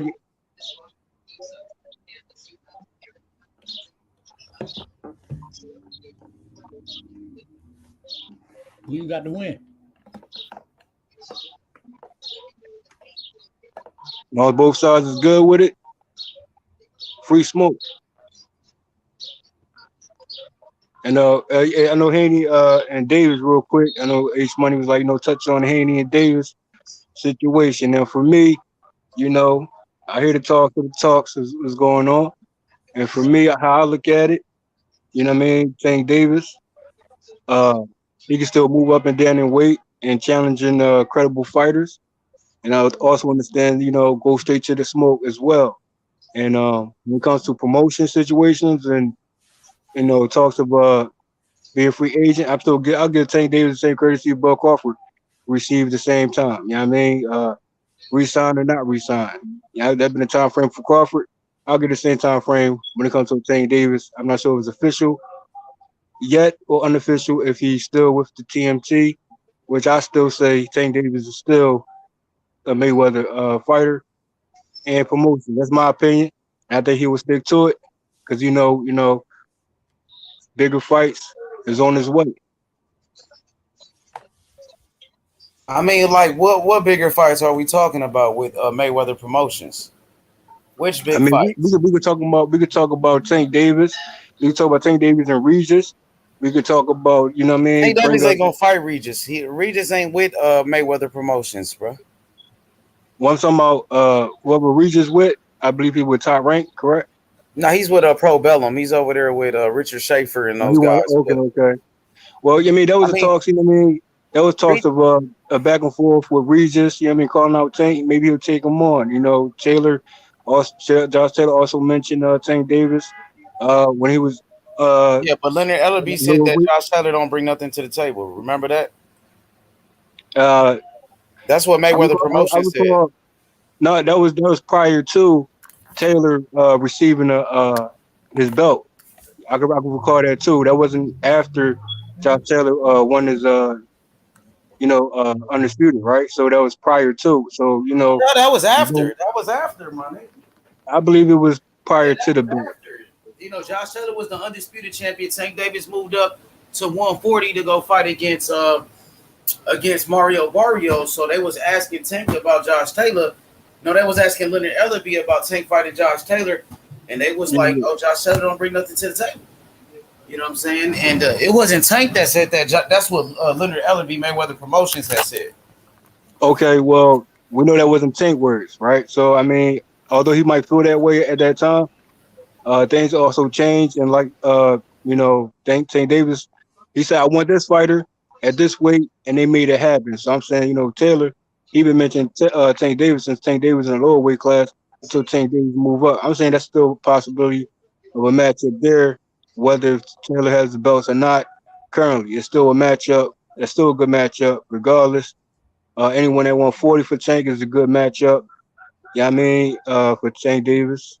We can go down to 135 when we already know it's cooking up in that weight class, bro. You know what I mean? And certain people was tied up in certain fights. Reason why Tank Davis moved up. So if people still tied up or not. But any one of those fights is bigger than the Tank Davis Devin Haney fight. Say again? But those are all good fights, but is any one of those fights bigger than a Tank Davis and the Devin Haney fight right now? I believe so. I believe Ryan Garcia and Tank is still a big fight. I think Ryan Garcia and Haney's a big fight. I still think T.O. should still get back in the picture, whether he moves up and down. Still a big fight. Lomachenko get back on the scene. It's still a big fight. All these is big fights because we never got them. You know what I'm saying? So if they happen across the board, it's a big fight. Now, who's going to be the last two standing? That's on a fight-by-fight basis. We know that Ryan Garcia, Fortuna, he got another test in front of him. Fortuna is no joke. Also, I think Fortuna owes a run back to one of his previous opponents, but that's a whole nother story. You dig? But Ryan Garcia is trying to prove himself as he did, and he's back-to-back smoke. Is it not? He just came off a victory with Emmanuel Tago. You feel me? And he back in the ring again. So yeah, but people don't respect Ryan Garcia as a fighter. The people look at Ryan Garcia and say, "What has Ryan Garcia accomplished? Who has Ryan Garcia beat?" Right? I mean, if we want to say that, bro, I mean, let's keep it all the way real. Now, for me, I give Haney the utmost free smoke salute. You dig? I mean, because he waited out for certain matches to be made. Now, Camboso, whether people know him or not, he's still an upcoming fighter within the ranks. Got his position. He got a victory over another credible opponent, right? So if you take Camboso off Haney record, people what's Camboso on Haney record or not, people still are going to say that type of narrative when it comes to Haney about who he fought, and they trying to downplay Camboso. I'm not downplaying Camboso because I know what Camboso brings. I know he earned his way to a certain degree. You know what I mean? So they can say that, like, well, Ryan Garcia hasn't fought no one. The Boots ain't fought no one. Step up the competition. I mean, we can go across the board with this. You know what I'm saying? So for me, I'm not going to just single out any fighter. You know what I mean? When it comes to certain talks like that, I don't even prefer talks like that. But if that's what people say, who did he fought? Well, they earning their way, and the fights are being made accordingly. You know what I'm saying? So the next big fight for all those guys, this would be back-to-back smoke with top guys. Mix it up. That's my stance the whole time. You know what I mean? So Haney and Tank want to get it on. You know what I mean? Free smoke from the rip, and so be it. You know what I'm saying? But that, for me, I see Mayweather Promotions definitely on that with Devin Haney and his promoter. Now here's the thing: I'm not sure if Haney's still with Top Rank in the sense of officially with Top Rank, because I'm not sure if that was officially with Top Rank or he's still with his own promoter with Eddie Hearns or his own independent situation. You know what I'm saying? So, or he just got a certain fight deals. So that's another story. You know what I'm saying? So you complete that, then it's back to where it's always been back to. You know what I mean? Same resign. It's back to where it's back to. You know what I mean? And free smoke continues.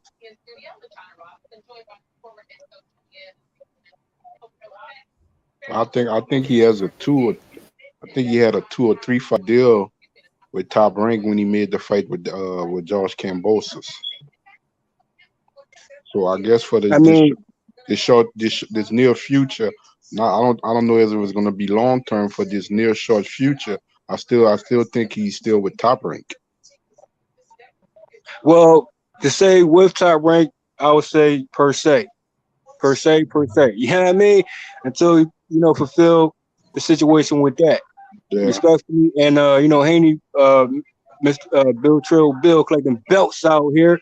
He touched on if you're gonna continue with Eddie Hearn or you're gonna move on to something else. It wasn't official yet with certain talks of that. So how I see it, everybody still linked up who they linked up with. You did? Yeah.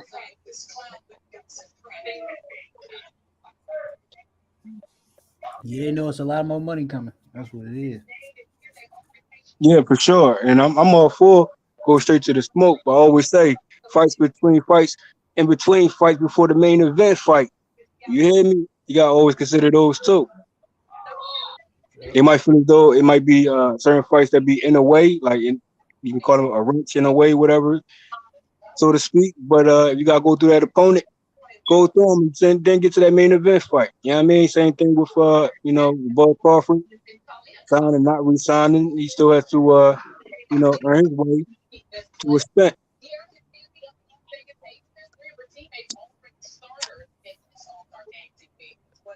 I'm thinking Crawford is PBC now, is he not? Or not? I don't know. I mean, that's what I've been hearing, but or he might just be, on his terms on certain things. You know what I mean? I never heard anything that he signed officially to the PBC. I don't know. Well, we know that major fights are on its way, and we got to be patient enough as fans. We can, get on the panels and talk our talk, but at the same time, I respect the time frame of things, and when the sign's still delivered, let's go. You know what I mean? Like, for example, I was hoping Crawford would got that Ugas matchup before Spence. That was just me, though. The rival situation is. I'm like, if Keith's still in the picture, although people don't like to hear Keith situation, but I'm like, bruh, how about you take on Keith? Who Spence saying take on, and you know what I mean, vice versa with the Ugas situation. But hey, if it don't work out like that, they want to, Ugas need to go back to kind of Benz or whatnot. So big, you know what I mean? But from 135 to 147, you got a lot of tractable fights that that could be made. We just gotta wait and see if they can be made for a lot of fighters. Yeah, exactly. I mean, I agree across the board. I mean, but when it comes to Haney and Tank, come on, man. We know that's a banger of all banger fights, bro. And it's building up. Like, you know what I mean? I thought the Ron Garcia Pitbull Cruz would have been a good fight. I wanted to see that fight. Still is. I mean, And I think it would have done well in California because they're both Hispanic fighters and stuff like that. I think that fight would have done real good. I mean, fight's gonna do what it do. It's all about, matchmaking and earning the weight fights.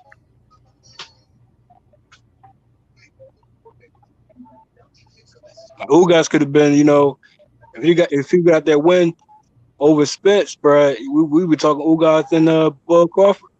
But Spence came back and did what he did and show improved, and now, the build up is back to where it need to be. You know what I'm saying? He proved himself. Salute to Ugas for, you know what I mean? Doing his thing and giving us a great fight.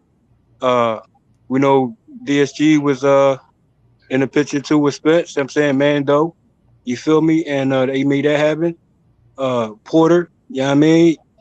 So Spence is doing his thing on his side, and like you say, he wanted, get Bull Crawford that opportunity. Like say you for last type talk. We know that's the same talk Ryan Garcia was saying. Say you for last type talk when it comes to Haney. Like, come on. Yeah.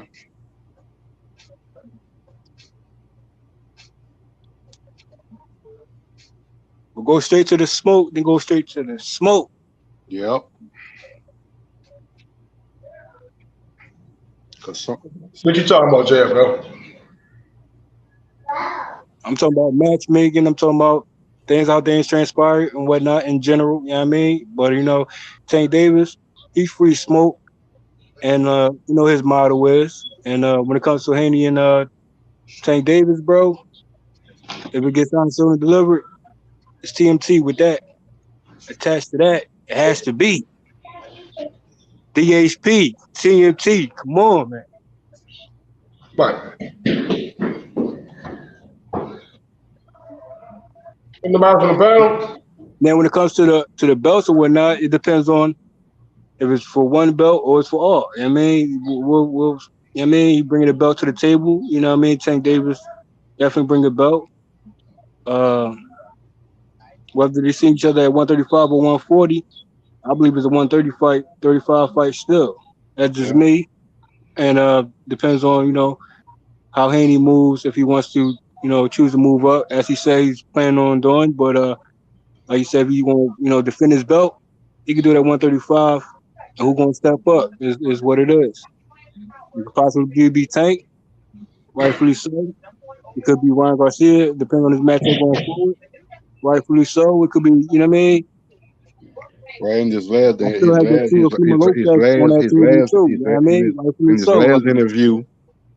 and the way he been talking before he decided to move up to 140, two fights that he would like to have at 135 is either Lomachenko or Tank Davis.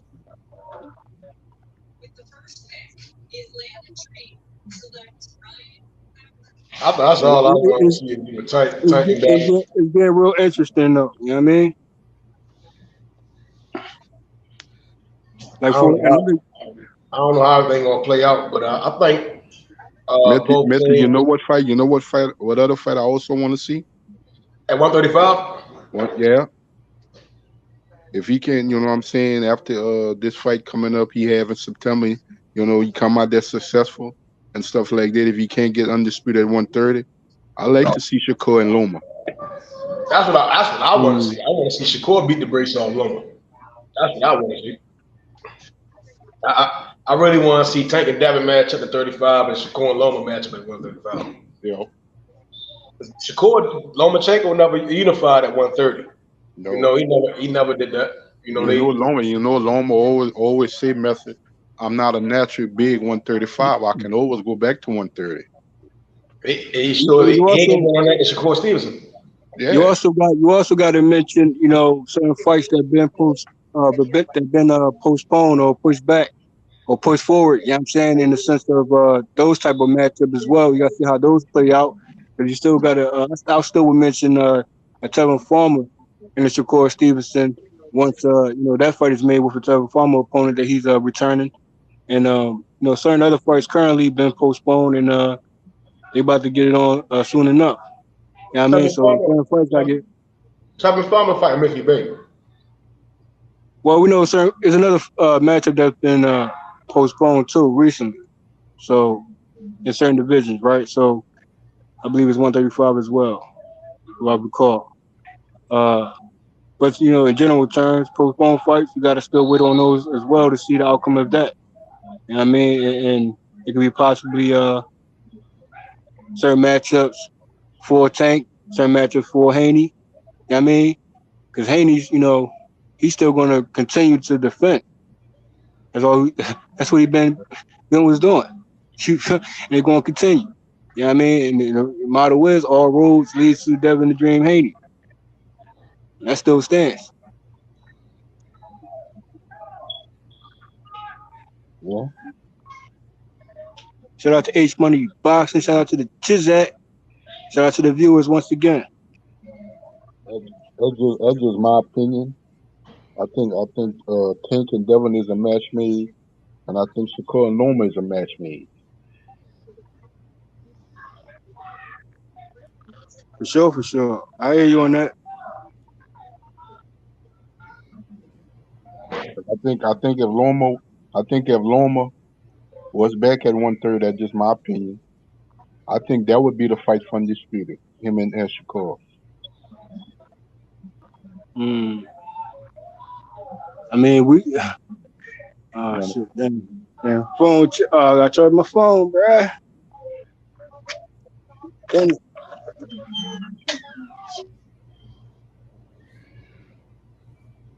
What the hell?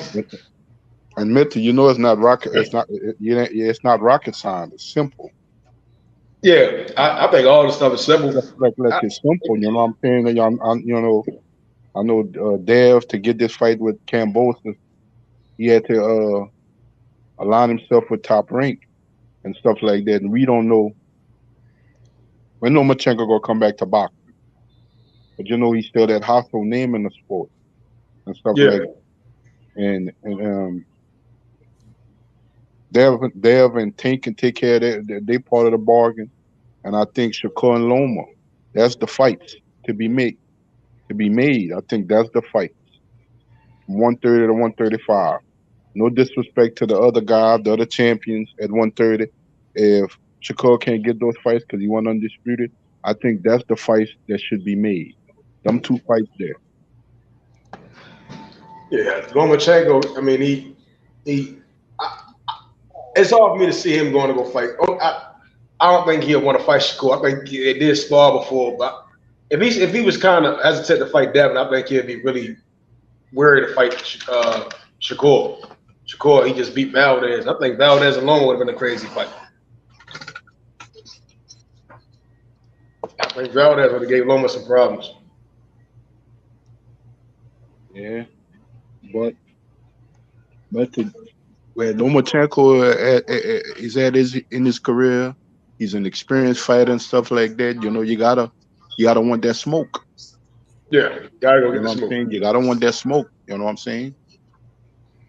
Nah, if Dev and Tank don't link up in some possible way, I know it'd be due to Bob Arum. He get to fight Devin. Kudos to him. That's still a good fight. You know what I'm saying? But kudos to him. But to me, the fight at 135 is Devin Haney and Tank Davis and stuff like that. And I think the next other big fight to me is Shakur and Lomachenko. That's the fights. You think they're gonna make them happen? Well, the thing about it, like I say, it all depends. Because it all depends what Bob Arum want to do. But they both with Top Rank, Shakur and Loma. So that shouldn't be. That's a household fight. That shouldn't be a hard fight to make. The thing is, You know, Lomachenko been out a while now. I don't know. Could do his thing in September. I don't think that's a fight. Whenever he come back, most likely he probably come back in the new year. I don't think he gonna fight the rest of this year. I don't know if Bob and them will get in with a young guy, two division champion, like a Shakur Stevenson. But I can see that fight being made in 2023, and that'll be a big fight. So that'd be an in-house fight. Yeah, Bob need those fights. Bob been making a lot of big fights. So Lomachenko just gotta come back and fight. He make a lot of excuses, and they just gotta drag him into the fight. Yeah, he just gotta come back and fight and stuff like that. And I think that's a big fight. You know what I'm saying? That'd be a good win, a great win on both their resumes. Where Lomachenko is at the stage of his career, Shakur is an up and coming star and stuff like that. That's why I say it's like a match made. Then we better tell and see what Lomachenko has left, and that would just elevate Shakur to really that star status by beating a guy like Lomachenko. And then if he would do it convincingly,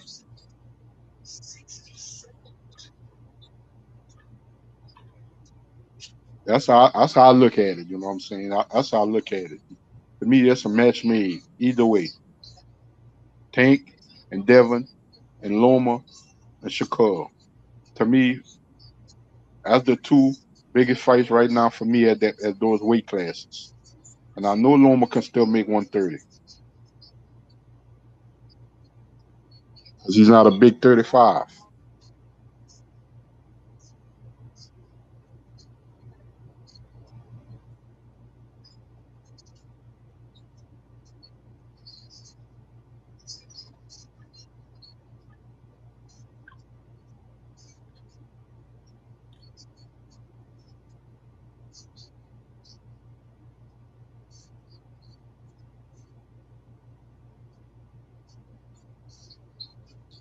What you think about that, H Money? Say it one more time, brother. I see both those fights would be match made. Dev and Tank at 135, and whenever Lomachenko can come back, I don't know if he'll come back this year, but I think that could be a big fight, not only for Top Rank, for him and Shakur at 130, because I think Lomachenko, he's not a naturally big 135. And I think that would be a good fight for either one of them. For Lomachenko? Shakur Stevenson, yeah. Okay, for Shakur Stevenson to fight Lomachenko at 130, yeah, that would be a good fight. Or even if Shakur Stevenson decides to move up to 135, that would be a good ass fight for him right there too. Yeah. Yeah, Devin Haney got a lot of options at this point. Like Devin Haney could rematch Kambosos, a fight with Tank Davis. If Devin Haney, can make a fight with Lomachenko, a fight with Teofimo Lopez at 140, a fight with Shakur Stevenson in the future. So it's so much smoke out there for Devin Haney, and we know that Devin Haney's willing to fight anybody. That's a fact. Willing to fight anybody. Oh yeah, he even mentioned Shakur. He said, that's a fight in the future too. Yep, it's so much smoke out here. You got the Kambosos rematch, a fight with Tank, a fight with Lomachenko, Teofimo Lopez at 140, Shakur Stevenson, if he moves up. Back. If Ryan Garcia let his nuts hang. You got so many options. Same thing with Tank. But Tank got to put himself in position to get those fights. It's Mayweather Promotions, going to make those type of fights for Tank. Yeah. Yeah, you're right. But those guys, each money, regardless if it happens or not, they want it because they are talking about it over and over and they're mentioning it. You know what I'm saying? They want those fights. Hell yeah. And that's what I like to hear. That's good for the sport of boxing. It keeps the sport healthy that way. Whether the fights come off or not, it keeps it, it give us optimism and it keeps the sport healthy because those fights can possibly happen, as opposed to this guy not saying about this certain fight or that certain fight and stuff like that. It keeps it gives optimism to the sports, and it keep the fans eager. You know what I'm saying? It keeps us eager. Keep the optimism out there. You know. Yeah, no doubt about it, man. We just want to see the best fight the best. At the end of the day, I want to see all these guys fight. Yeah, You know, that's how it used to be. Yes, That's you're how it right. was back in the days. Yep. Remember when Mike Tyson was on the phone with Tank, and Mike Tyson was like, you know, he said, "I want to see you fight against Devin Haney and Shakur Stevenson." He said, "You guys got to fight each other." Remember that? And Tank didn't say no to that. When Mike Tyson told him that, Tank didn't say no. You know, Mike Tyson said, "Have you ever sparred Devin? Have you ever sparred Shakur?" And Tank was like, "Yeah, I sparred Devin and I sparred Shakur." And Mike Tyson was like, you guys got to make a pact to fight each other. You guys got to fight each other." And Tank was like, "Yup, we do got to fight each other." Yeah. So, you know what I mean? I want to see Floyd Mayweather, Leonard Ellerbe, you know, push for those fights because they are in charge of Tank's career. Yep, you're right. You see what I'm saying? Yeah, you're right. They are responsible for Tank Davis and who Tank Davis is fighting. Even Floyd said it. He said, "If you guys want to criticize Tank, who Tank fighting," he said, "Don't criticize Tank. Criticize me. Yeah. Criticize Leonard." So that's what we're gonna do, you know. But Tank did say he's a free agent. Tank did say that was his last fight with Mayweather Promotions. That's what he said out of his own mouth. Now we know those fights that we want to see, the boxing fans, are on ESPN. The fight that I want to see for Tank Davis: Devin Haney, Lomachenko, Shakur Stevenson, Teofimo Lopez. All those guys are with ESPN and Top Rank. You know what I mean? You're right. Yeah, you're right. I think Ryan Garcia is the only other fight, but Ryan Garcia, you know, is Ryan Garcia really on that level? We know that he is a big ticket seller. He is a celebrity boxer. He does have a big name in the sport, but does Ryan Garcia bring any accolades to the table? No, he does not. What accolades does Ryan Garcia have? He's never beat a former champion. And some people think Ryan Garcia might lose to Javier Fortuna. Yeah. Yeah, that's true. Yeah. You know, if you beat Ryan Garcia, what does that do for your legacy? Yeah, I know it's a big name. It'll be a big money fight, but does Ryan Garcia have the accolades like a Devin Haney, who's an undisputed champion? Does Ryan Garcia even have the accolades of Teofimo Lopez, who was a unified champion, who beat Lomachenko? Lomachenko, they still got him on a pound-for-pound list. Shakur Stevenson, they got him on a pound-for-pound list. He's an undefeated unified champion. It's 2 different weight classes. Ryan is not on the level of those other guys. Yep. Tank Davis had multiple championships. You know, all them guys that you name was world champions. And they fought in world championship fights. Shout out to my brother Sly Tendencies. Sly, my guy. He said, "H Money, who's still gonna fight first, on your opinion? Plus, I heard Josh Taylor was gonna stay at 140 to rematch Jack Catterall." Yeah, he should rematch that guy, man. Let me start with Teofimo. Teofimo got a fight coming up against a guy I never heard of before.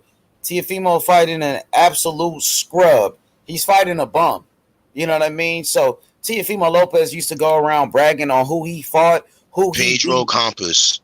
Never heard of that dude. That dude is a bum. So pretty much is a comeback fight for Teofimo Lopez, which is a tune-up fight, right? But remember, Tio used to brag about who he was fighting and talk shit about everybody else who they fighting. So Teofimo Lopez, his last 2 fights was against George Kambosos, and a lot of people felt like George Kambosos was a cherry pick.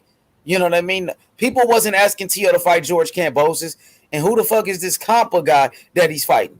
So back-to-back fights from Teofimo Lopez against guys we don't want to see.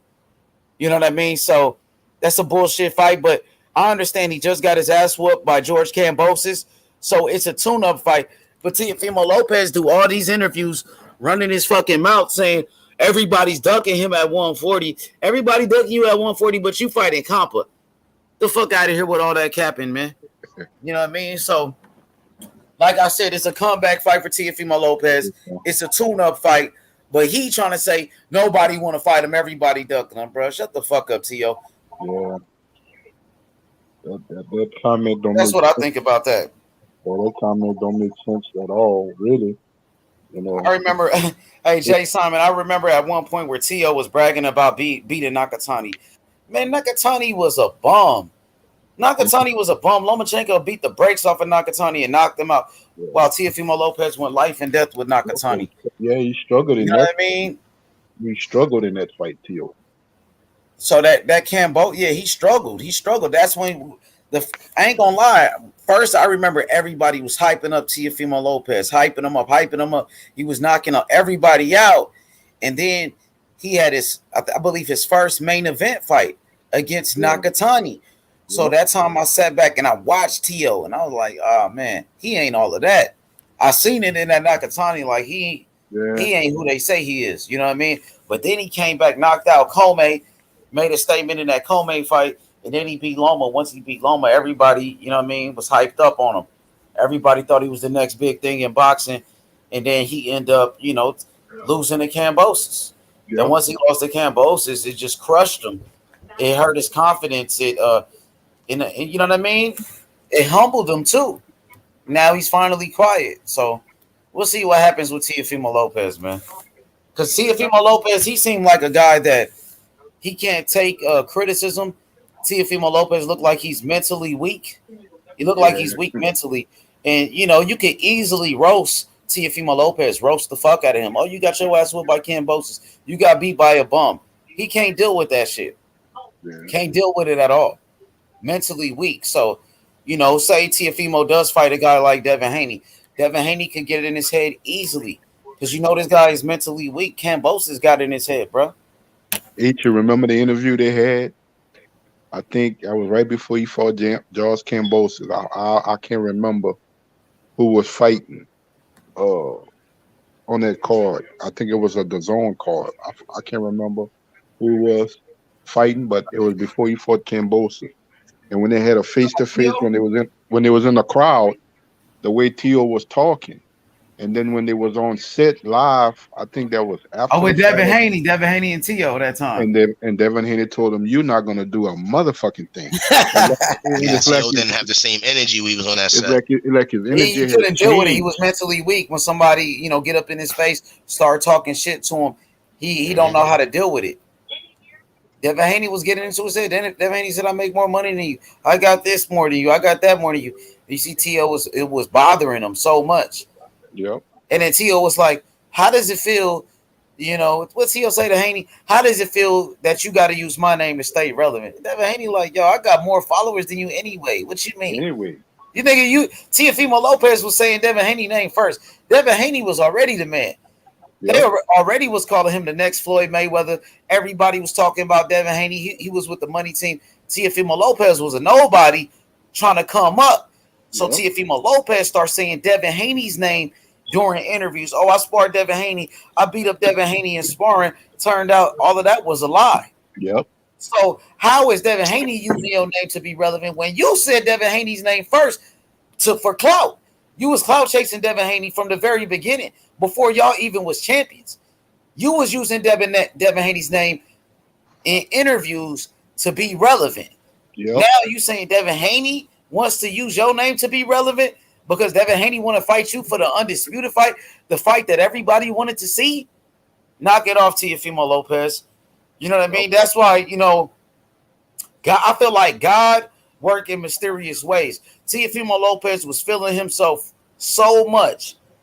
He was talking so much shit, and then he got beat by George Kambosos. Now he quiet like a church mouse. Remember, Teofimo Lopez was the same guy calling Deontay Wilder a bitch for making excuses after he lost to Tyson Fury. Then Teofimo Lopez did the same thing. He started acting like a bitch, and he started making excuses. Right? Exactly. Yeah, he was. Now his bounce back is going to be harder now because all the stuff that he had put out there for the last couple of years and stuff like that, and losing to the way he lost to George Kambosos and stuff like that, he done put added pressure on himself that he didn't have to.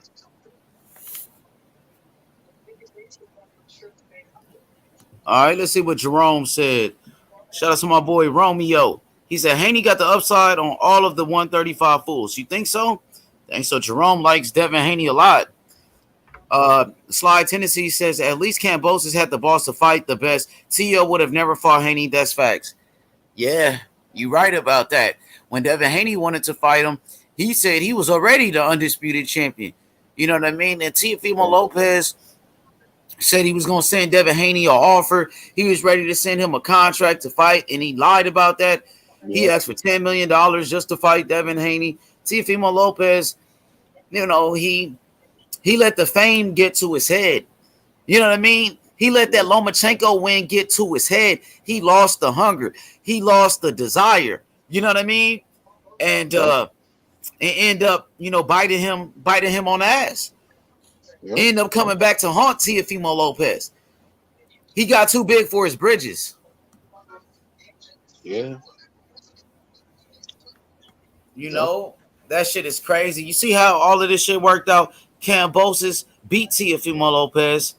Teofimo Lopez never wanted to fight Devin Haney. Then Kambosos fought Devin Haney. Now Devin Haney, the undisputed champion. So in a way, like, I'm happy Teofimo Lopez lost because he wasn't going to fight anybody. He was going to drop the belts. That's why when Teofimo Lopez lost to Kambosos, Devin Haney was celebrating because Devin Haney knew he had a chance to fight Kambosos. Yep. My chances are a whole lot better getting this undisputed fight than I would have got it if T.O. would have still been champion, because I wouldn't have never got it.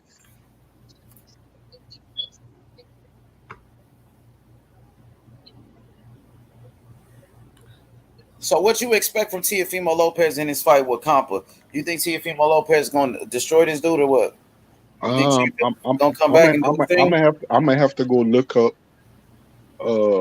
who is this guy, see some fight footage of him and stuff like that. You know, I didn't even know the name until a guy mentioned his name. I gotta see and stuff like that.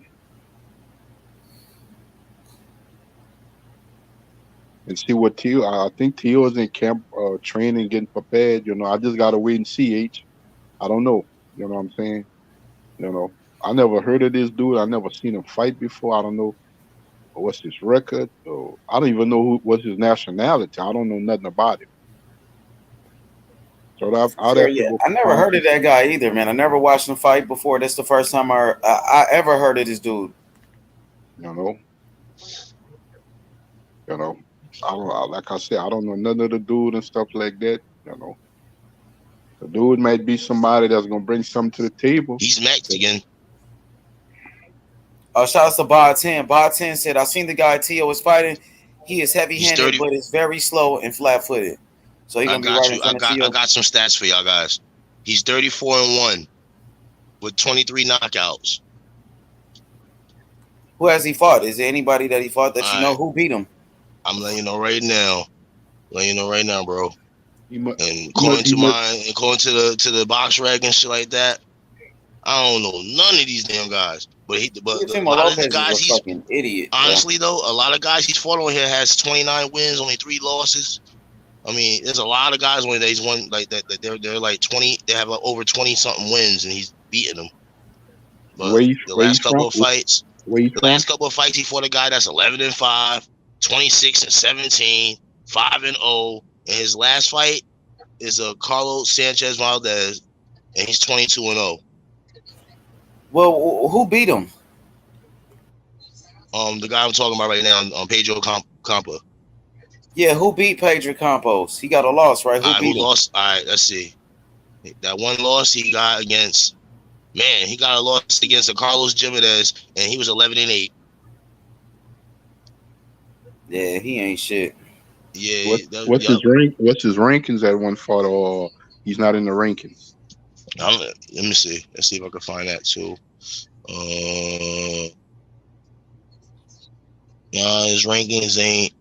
I don't see his rankings, but as of rating, he only got a 3-star. And he's from Mexico. Yeah, he's a Mexican. He must have had a bunch of fights in Mexico. He's unorthodox. He fights unorthodox. He's 5'9". He's a 5'9" fighter.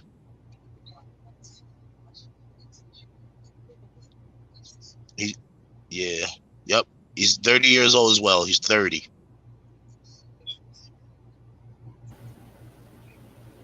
Yo, Destiny, what up, Destiny?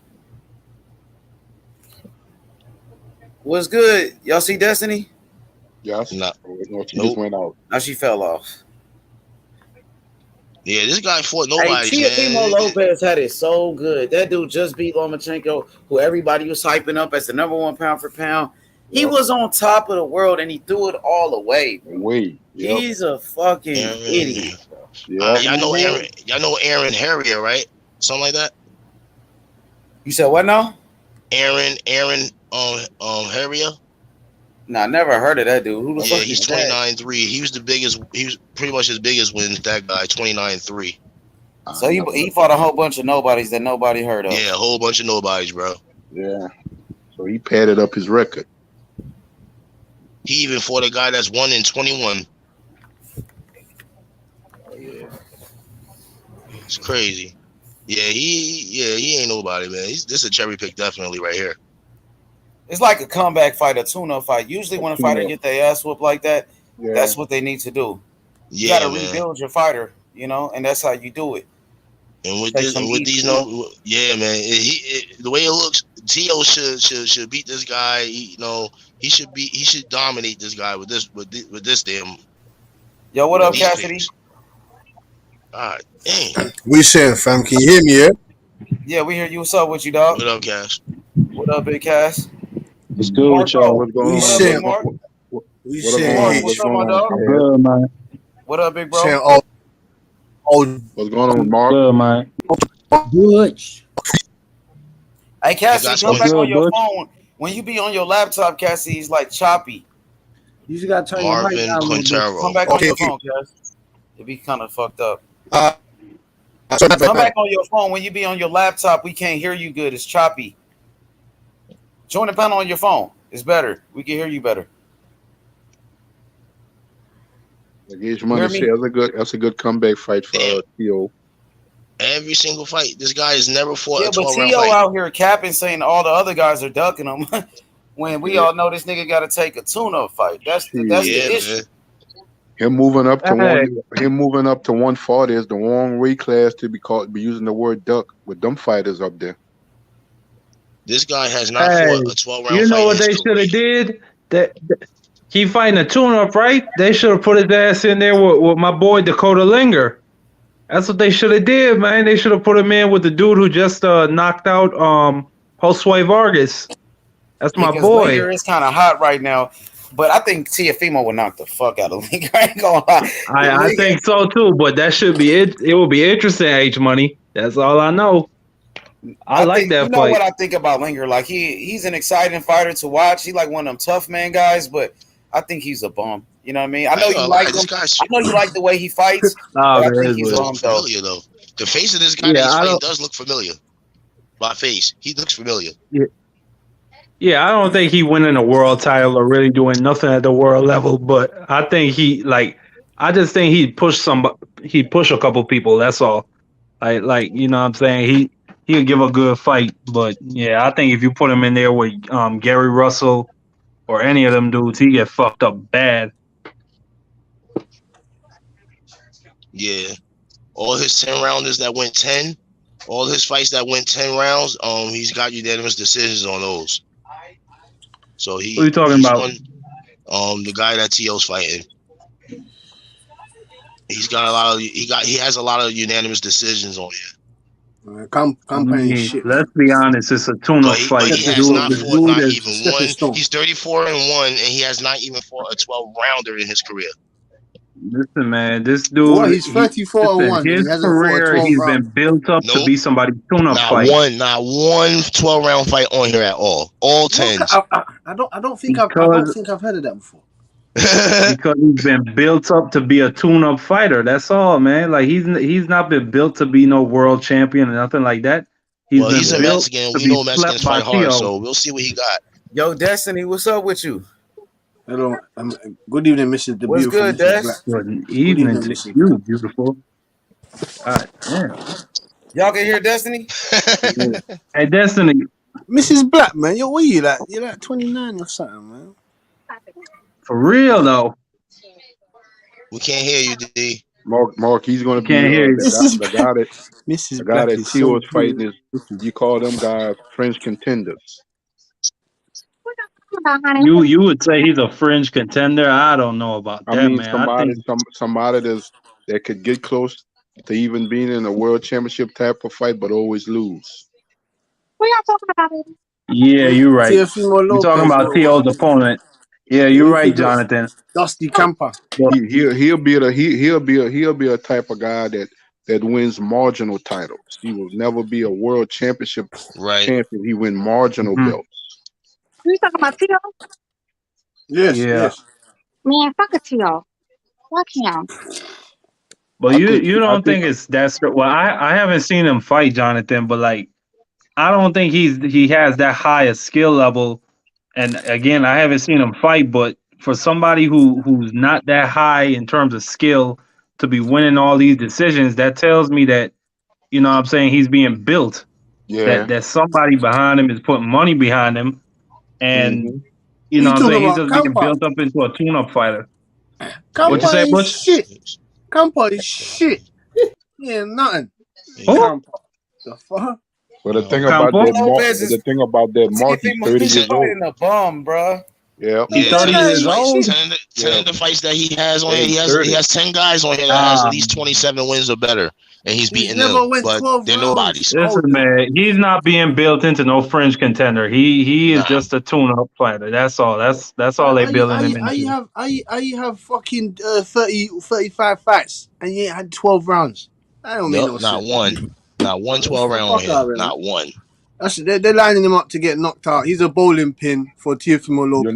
Once he knocks over that bowling pin, no fighters like that. What's he gonna do after this?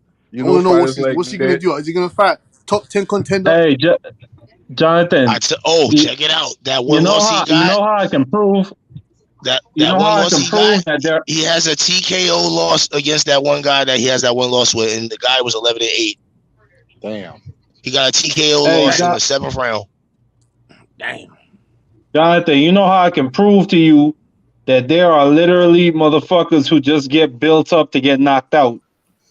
Literally as tune-ups, as whatever. Yo, Destiny, look at Destiny. Can y'all hear me?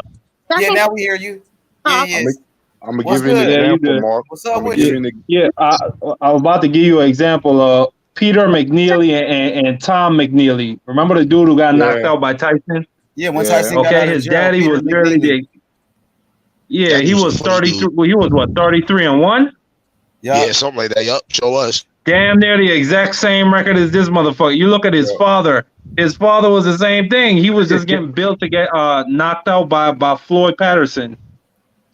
Yo, Dev, what you think about Teofimo next fight? Exactly, bad. What you think about these motherfuckers? Teofimo's next fight, Destiny. I forgot. What's your buddy name is fighting? Pedro Campa. I've never heard of this dude never saw him fight a day in my life. I'm not gonna lie to y'all. I don't know who he is. So I mean, he might be somebody, he might not. He's a Mexican, so you know how Mexicans are when they're in the ring. You know what I mean? But that's all. Who is Pedro Campa? He is washed. Because that could be another cherry pick that goes around with Tio. Who are these guys he's fighting? So you know.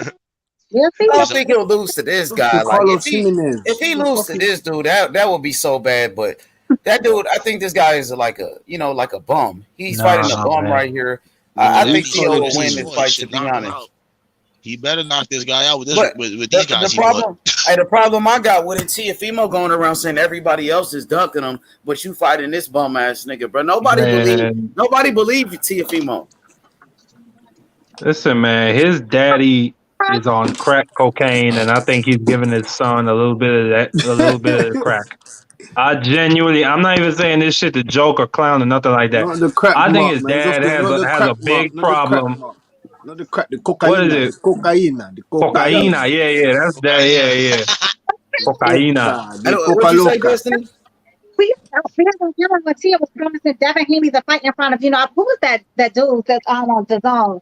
Yeah, he's next, all this and that. And then as soon as, he got away from that camera, he was like, yeah, once I, beat Campos, I'm dropping all the belts and moving up to 140. So we already know Campos was full of cap. Like, T-Ho is full of cap, so I don't even understand why he's entertaining this clown. I don't give a fuck about his fight. Exactly. I don't give a fuck about him or his fucking fight. Fuck him. I mean, you remember that shit, Destiny, when his daddy started out talking about J-Lo? Right. We got J-Lo. Man, if it's not crack, it's alcohol. It's alcoholism or something, man. This shit don't make no sense. And it had a couple of tickets. They said tickets was like something like $10 a ticket. And it had a couple most of those tickets like what?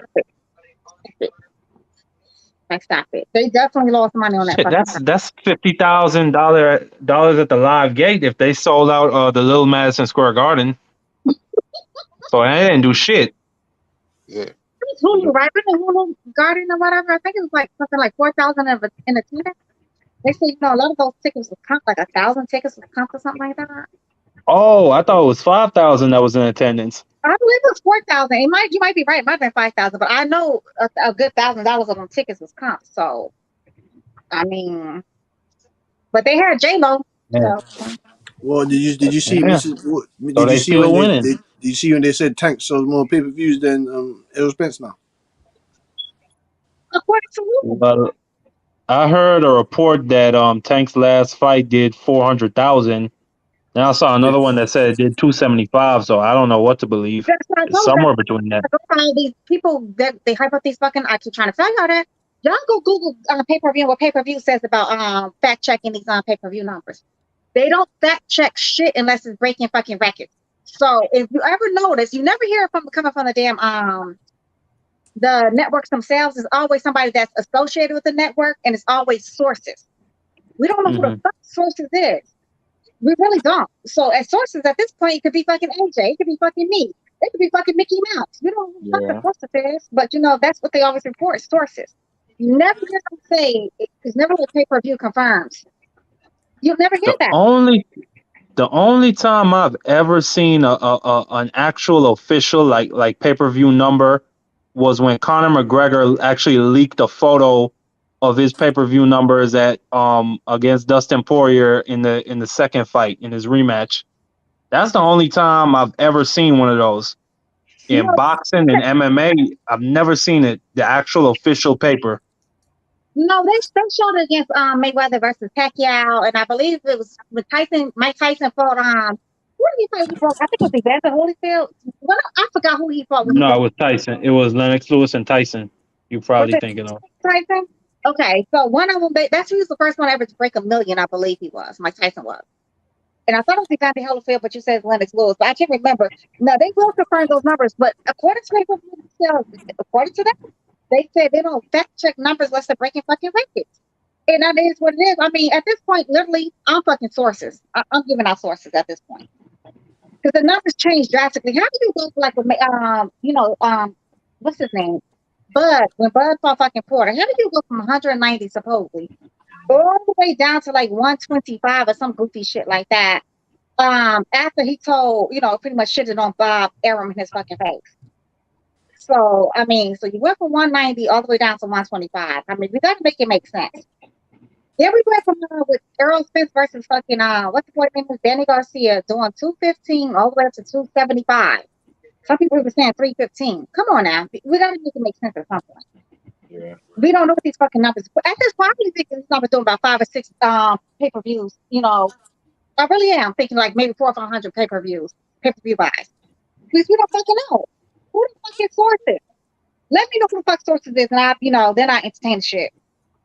Well, when a network comes in, they back those fucking numbers. You see, like Showtime say, yeah, we back these numbers, or ESPN say we back these fucking numbers. Then we can believe that shit. Until they're not backing them fucking numbers, it's just somebody that's related. Then fuck them shits. But the thing I don't know if you could see that, but that's what the official paper actually looks like. This shit got leaked. The thing about that, Destiny, they want to drive the nail with this pay-per-view. A lot of these fights are not pay-per-view type of fights. Mm-hmm. They might be just good fights, good championship fights and stuff like that. But they might not be pay-per-view type of fights. But they want to drill the nail with this pay-per-view. Right, and we don't need pay-per-view fights. Honestly, I don't know why everything has to be okay. We got it Mayweather to set a record or whatever. But we're in a different age. We're in a different era. where streaming and everything else is going on, they want to really make money. Then I guess, as much as people would hate to admit it, but DAZN was kind of in the right direction. Just go But I fucking. think a lot of it has to do with the high purses and the networks like Fox. You see all those pay-per-views that Fox had. I think they just didn't want to pay any money for the purses or for the events, so they forced them to put it on pay-per-view. Well, Terence Crawford is part owner. I think he's brought into ownership with Bally, if I'm not mistaken. I think he's a part of owner of Bally. He's like in business with Bally somehow. So if they're able to turn around, Fox, Bally owns Fox, right? Does Fox own Bally? Something like that, right? Y'all, how does that one go? Right. Bally owns Fox, right? Or Fox owns Bally? Which one? I think it's more likely that Fox is probably a part of Valley. Okay. I'm not really sure how that one works though, but they were first they was putting fights back on CBS and fucking Fox. Then they took that shit off. That's what they need to go back to. Somebody mentioned that the other day. I was on here, and I mean we can't disagree with that though. I mean that's how boxing started off though. Started off on radio. Then we went to TV and it was like on just regular channels this stupid shit with everything has to be pay-per-view. Who's that? We don't need everything. Nah. Fox owns Bally. Hey, but Destiny. What'd you say? We're paying for ESPN, right? We're paying for these fucking fights on ESPN, but we still get commercials. So why not put that shit on back to fucking channels like CBS or Fox? Fox somebody's Fox. Why not do that shit? I don't understand. Because ESPN, we get fucking commercials. I don't know. I don't understand that. Yeah. But at least the fights on ESPN is not pay-per-view. Hey, I just looked it up, and Keith Thurman versus Mario Barrios, the combined purses was $5 million. You think anybody paying $5 million for Keith Thurman versus Mario Barrios? And what the numbers did? 70,000, 60,000? I think it did 50. 50. It might have did even worse. You think anybody paying for that shit? No. Hell no. They told him to put that shit on pay-per-view. And then the crazy thing about it, Keith Thurman had another layoff, but both guys came off a loss. Exactly. And you put Keith Thurman lost to Pacquiao, and it was a competitive fight. Barrios got knocked out by Tank, but you got two guys that's coming off of losses, and they fights right back is pay-per-view fights. I didn't understand that. We talked about that on the channel. I was like, what was Fox doing? You know what I'm saying? Because both those guys came off of losses, and you put them on pay-per-view. Yeah, it's just like what Joe was saying the other day, and I have to agree with him. You need to make the money. How much you think Keith Thurman? How much you think they're paying Keith Thurman? They have to put that shit on pay-per-view. $3 million. How they putting Charles Martin and King Kong on pay-per-view? Why is Charles Martin on pay-per-view? That's true. Why? They need to make money. But it's just like what Joe was saying. Like it's the overinflated purses. Like this shit. No type of Keith Thurman versus Barrios. There's no way you could have sold that fight where it would have drew in $5 million. Well, exactly. That's what I'm saying to you. So they've spent that $5 million now, so they have to fucking put on pay-per-view so they can make the money.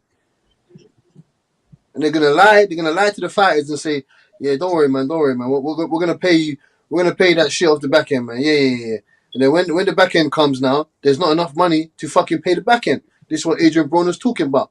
They're just going to give you a bag of Doritos, a party bag, until you shut him out. We're going to pay you after they've given you your guaranteed of $1 million. Say, take that here, take that chicken bone, take that, go suck on that for a bit. Then we're going to give you the back end money right after the event is finished.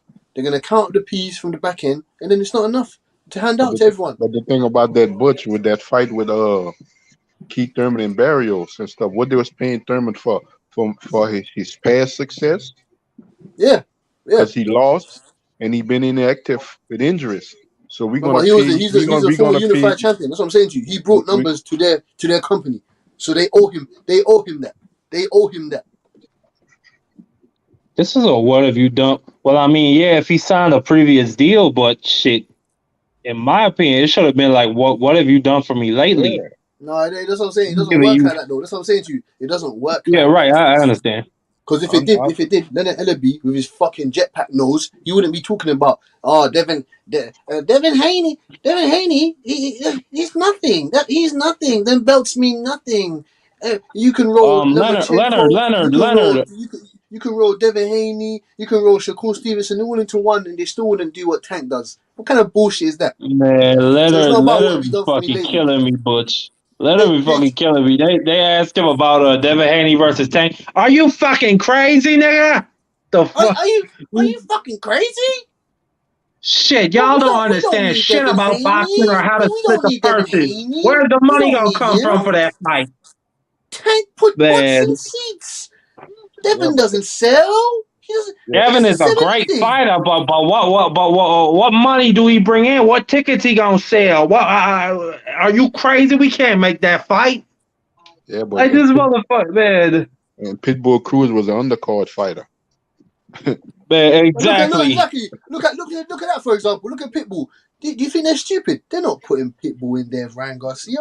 They know that Pitbull he put butts in seats. They're trying to turn Pitbull into an attraction now. They ain't putting no more tough fights with Pitbull no more. Look, no more tough fights with Pitbull no more. No more tough fights with Pitbull. No, You're gonna make some money off Pitbull. You're gonna man, make some money off of that Pitbull. shit pissed me off. But it pissed me off, Butch. When I found out Ryan Garcia and Pitbull wasn't happening, that was a big ass fight. If it happened in L.A. Yeah, but the matchmakers are not stupid. Ryan's the one that's They're turned that thinking, down. we're not putting Ryan Garcia in there with Pitbull. They're gonna give Pitbull another loss. Then No, Ryan Pitbull's not didn't gonna turn be an that attraction down. for the crowd no more. That's how it is, man. We ain't stupid, man. That's what Ryan turned down and ducked a lot of fights. Who was that? AJ, but that wasn't one of them. Oh yeah, you're right about that. That was his Cruz's trainer said it. You're right. That's what gets me about Leonard Ellaby. Tank last two fights. Tank last two fights was undercard type of fights. They wasn't main He doesn't event. give a fuck, Jonathan. Tank Davis can fucking call out Destiny and fucking fight you next. He's gonna sell out the fucking Barclays, man. I understand. I understand that, Butch. But if he can sell out with those guys, what you think he would do with a Devin Haney? That's my stance on it. If you can sell out with anybody, what can you do with the undisputed champion at the division? Yeah, but then it comes to this. It goes back to this, Jonathan. We don't believe in making any other promoters rich. We want to keep it in house. We want to make all the big fights here. We're not going over there to make Bob Arum, to make Fish Eyes, Frank. That was their game plan from the jump. Well, Butch, if that's the case, they staying in house. We need to put that pressure on him to fight Michael Rivera and to fight El Rayo and to fight, give Pitbull a rematch or to move up and fight Brandon Lee and Matias and Gary Antoine Russell. We need to put that pressure on him. Since you niggas want to stay in house, fine. No. That's what I'm saying to you. No tough fights. No tough fights attack. No tough fights. What you mean no tough fights, man? Come on. No, that's what they're thinking. That's what listen. Leonard Ellaby and Floyd Mayweather know that Tank Davis is their fucking star. They don't want to put their star in any tough fights. It's as simple as that. Nah, his bitch ass don't want to go into any tough fights. That's the problem. Did you pay attention to the Tank Davis Barrios fight and what Mayweather said? He made it clear that we're gonna work smarter, not harder. We're gonna do only in-house fights. Okay, so why did Tank? Hold on. Yes, and I agree with that. But at the same time, I'm not letting Tank go. I'm not letting this motherfucker slip away or make excuses. It's my promoter. No, it's him.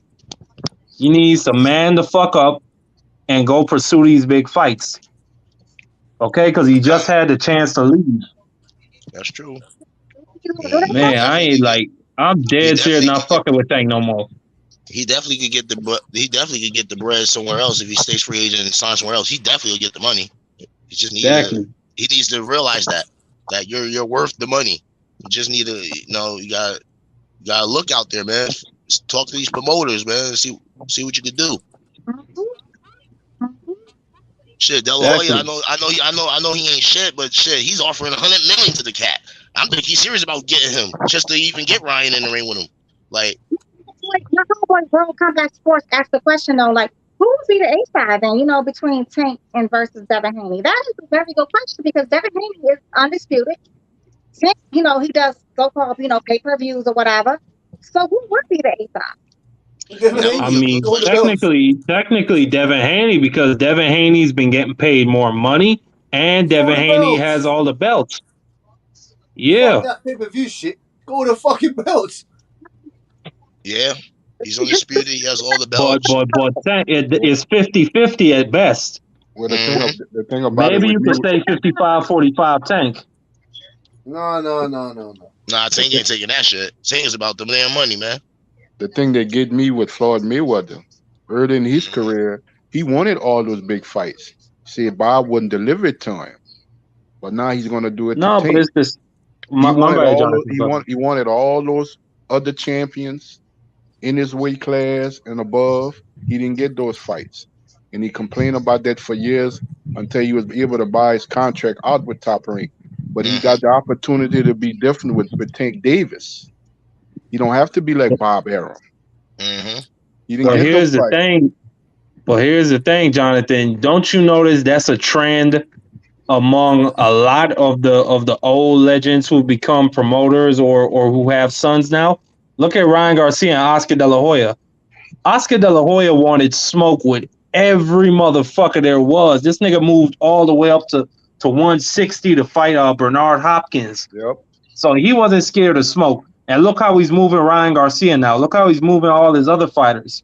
You look at Nigel Benn and fucking Conor Benn. Nigel Benn was a bad motherfucker. Look how his son is moving right now.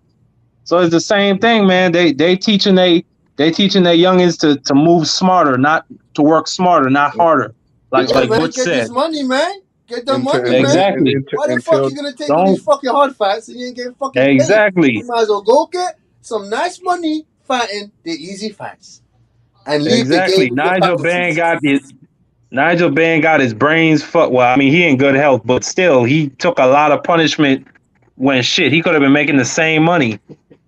Come on, man. Them British people, they would have came out for him no matter what. Yeah, but at the end of the day, with that, when What you say, Destiny? After Jonathan Nunn? I'm sorry. Did y'all see what Eddie Hearn said when he was interviewed about Conor Benn and Boots, and he was talking about Errol Spence and Terence Crawford? Did y'all see what he said? He said Conor Benn is ready. He said Conor Benn may not even be ready for the likes of goddamn Keith Thurman. He said, he needs that extra fight right before that. And he says, he feel like right now, possibly, Boots could probably beat, Errol Spence and Terence Crawford. He said possibly, he don't know, but he needs to see that one more fight, to see if he's there. And then he said that in his just personal belief, he just feel like Terence. He says that Errol Spence is no doubt a great pound for pound fighter, but Terence Crawford will beat him. This is what Eddie Hearn said. Now, this ain't coming from Destiny. Y'all can go Google that fucking interview. I promise y'all. Y'all can go Google it. Yeah, I see that. That was He said Boots. I see that, man.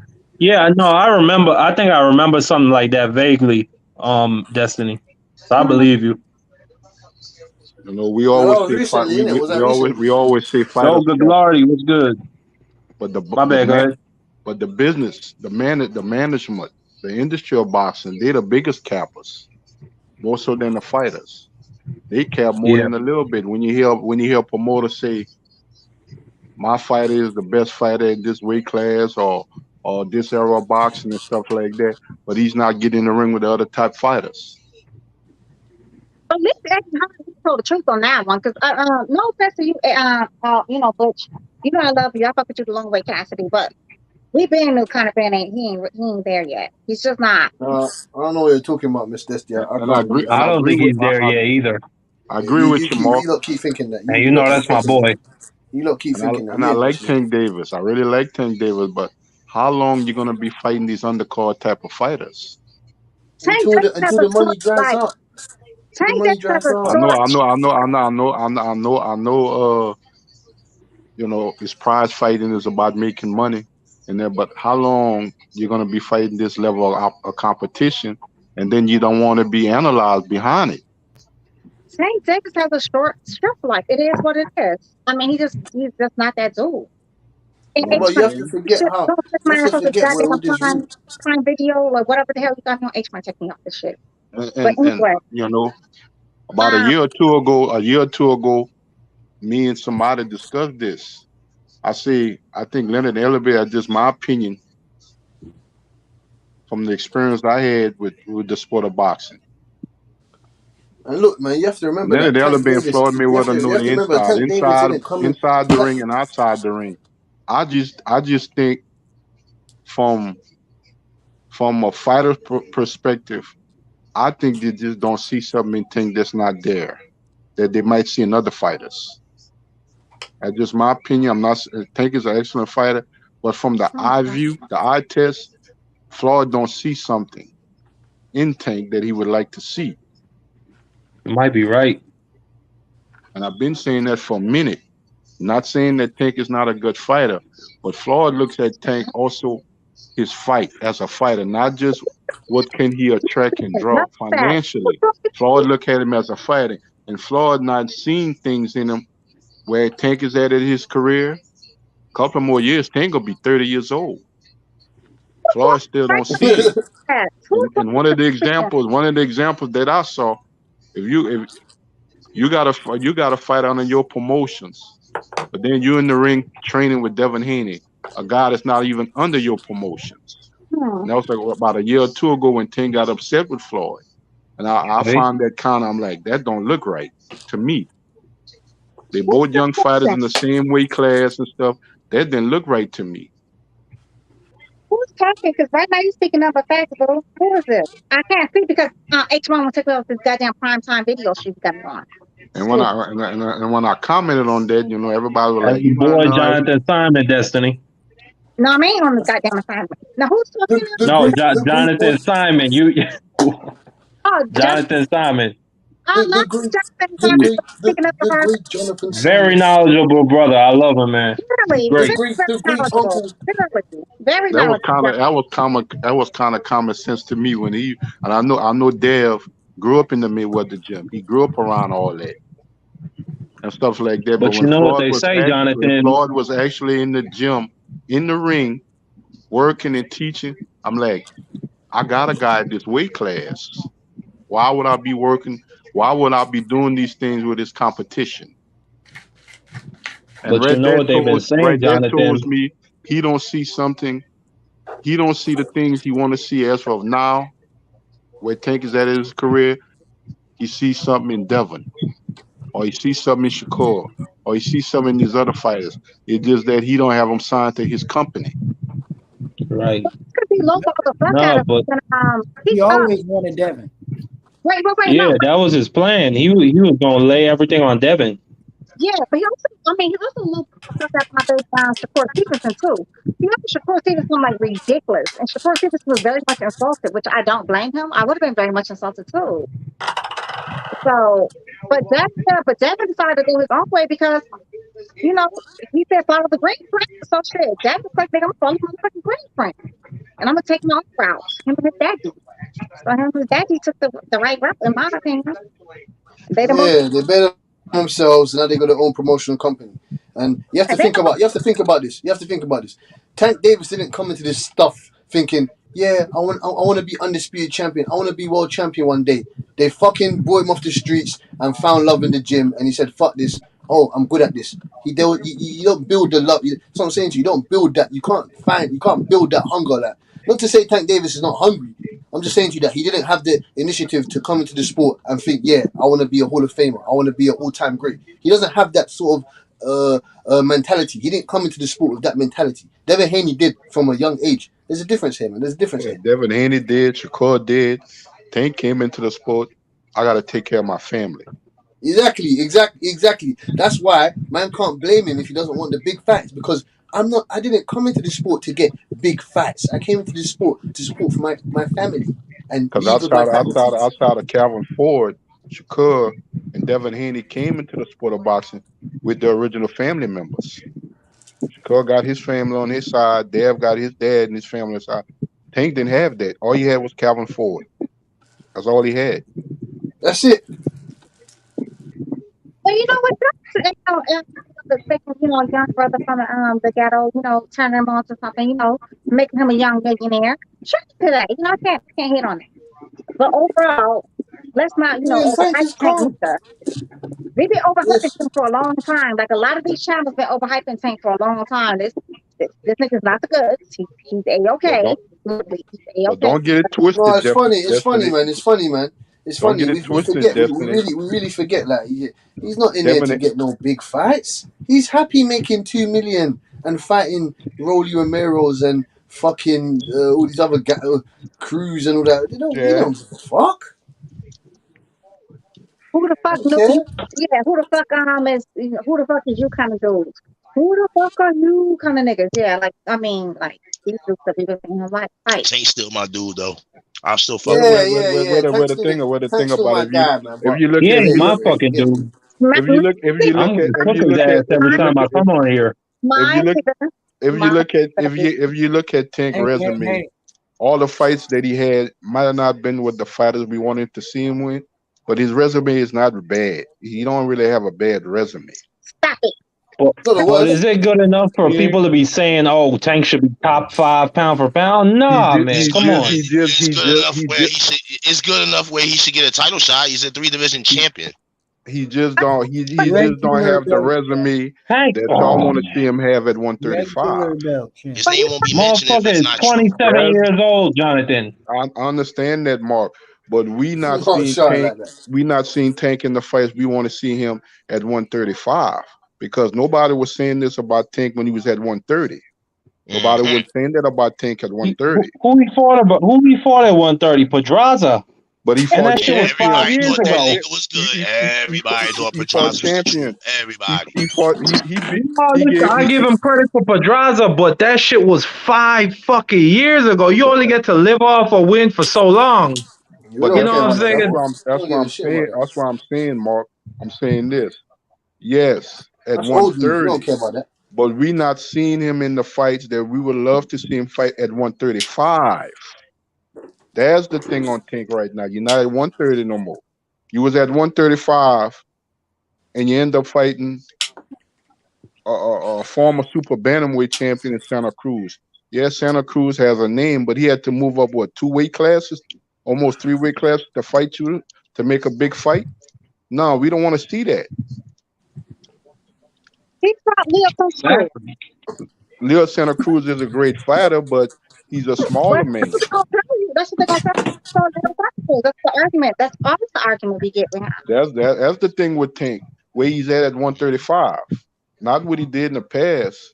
What he did at 130, that was fine. He had a good run at 130, but it's at 135 now. That's where the question marks come in. The only thing I need my baby Devin to do is move up and take over 140. So they can stop saying, "Oh, he's been at one weight class for the last whatever years, 5 years he's been at. What is it? 6 years he's been at 135 since he came with the boxing. No, he's Mrs. Black, man, Mrs. Black. Uh-huh. Well, who have you got out of Devin Haney and Shakur Stevenson? Stop it! Cut shit. At some point of time, Butch, you're gonna have to start fighting elite level competition from here and out. You know what I'm saying? Shit, Tank. You're talking about Tank or Dev? Tank. I'm sorry, Uncle Simon, man. I'm sorry, Uncle Simon. You won't be seeing that for now. That shit ain't gonna happen, man. Told you, let it use that jetpack nose. All he cares about is putting buses. I guess they're gonna find something in the woodworks of the closet at 135 on the PB side after rolling Pitbull Cruz. I don't know what they got left. That's what I'm saying, Jonathan Simon. If he not gonna fight fucking Haney or Shakur or Lomachenko or nobody, then fine. Let's push him to fight these motherfuckers on the side of his street. Cool. What side of his big push mansion? him to fight Gary Antoine Russell and Matias and all them niggas. All of that. All that. Yeah, since we only working in-house, fine. Aaron Russell's not PPC, is he? Or is he? Yeah, he's Yeah, he is. He's PBC. Yeah, you can't run from that shit, AJ. Never know. You never know. That could be a possibility in the future. But you hoping for these fights to fall out? You hoping that these opponents don't fight him? Like, what the fuck kind of shit is that? As long as he PBC, there's always a chance for Tank to fight any of them guys because look, he has to fight in-house. PBC's in-house fighters that Mayweather deals with. You never know. You just never know on that. He has no choice. He's gonna run from that bullshit, man. I'm telling you, he gonna listen. No one's putting. They putting him in there. The only way he can run from it is going to another promotion. Listen, Al Heyman, Leonard LB, all them guys, they ain't putting him in there. No fucking Gary Antoine Russell. They're not stupid. They're not putting him in there. That guy. They're not putting him in there. Nah, hell no. Who else besides Cruz and a fucking Rolly and 135? That's a PBC fighter. That's actually no a name. Hard fights. Really? No hard fights. We can't damage our golden asset. Brandon Lee, Subriel Matias, fucking El Rayo, Michael Rivera. Shit, those are names I want to see him fight. Those fights are too hard. They can't damage their golden asset. They can't damage their golden Exactly. Fight his motherfucking ass. He ain't gonna fall out. He's not gonna fall out. Trust me, AJ. Go ahead, Destiny. I know Michael Rivera. He good. I've seen him fight. I like his skills. I like him. He fights up 140, right? Brandon Lee. I thought he fought fight. That's a badass little Asian dude. Brandon Lee. I was for him. He's a badass little Asian. Yeah, Brandon Lee too. That's right. I forgot. Yeah, they need to take the training wheels off that motherfucker as well. They need to take the training wheels off of him as well. Exactly. He got his last fight though, but he won. But he didn't look all that thin compared to his last fight before. Exactly. I've been telling people, AJ, my boy Dakota Linger exposed him. This motherfucker does not move his head. He does not move his head at all. H-Money, fuck my fucking soul, H-Money. You don't take me off this goddamn prime time shit. Man, who y'all think on the PB side? You looking beautiful. Why the fuck you can't be front and center? No, I don't want to be front and center. I like to talk boxing with y'all niggas. You know, I like to mix it up. Y'all know they sound masculine. They always sound masculine. Who y'all think on the PB side at 140 is the less threat that they would put Tank in the ring with? Who's the least threat? At 140. Hey, Jonathan, if he ain't gonna fight Gary Uncle Simon, you have to understand. You see how they found Campa? You see how they found Campa for Teofimo Lopez? They're gonna find another Campa. They're gonna find another Campa for Tank Davis. They're gonna find another guy like that for Tank. No, you're not gonna know the guy that he's fighting next. We don't know. I don't know. Maybe they could bring back Victor Postol. Tank doesn't even know who he's fighting next. Tank doesn't even know who the fuck he's fighting next.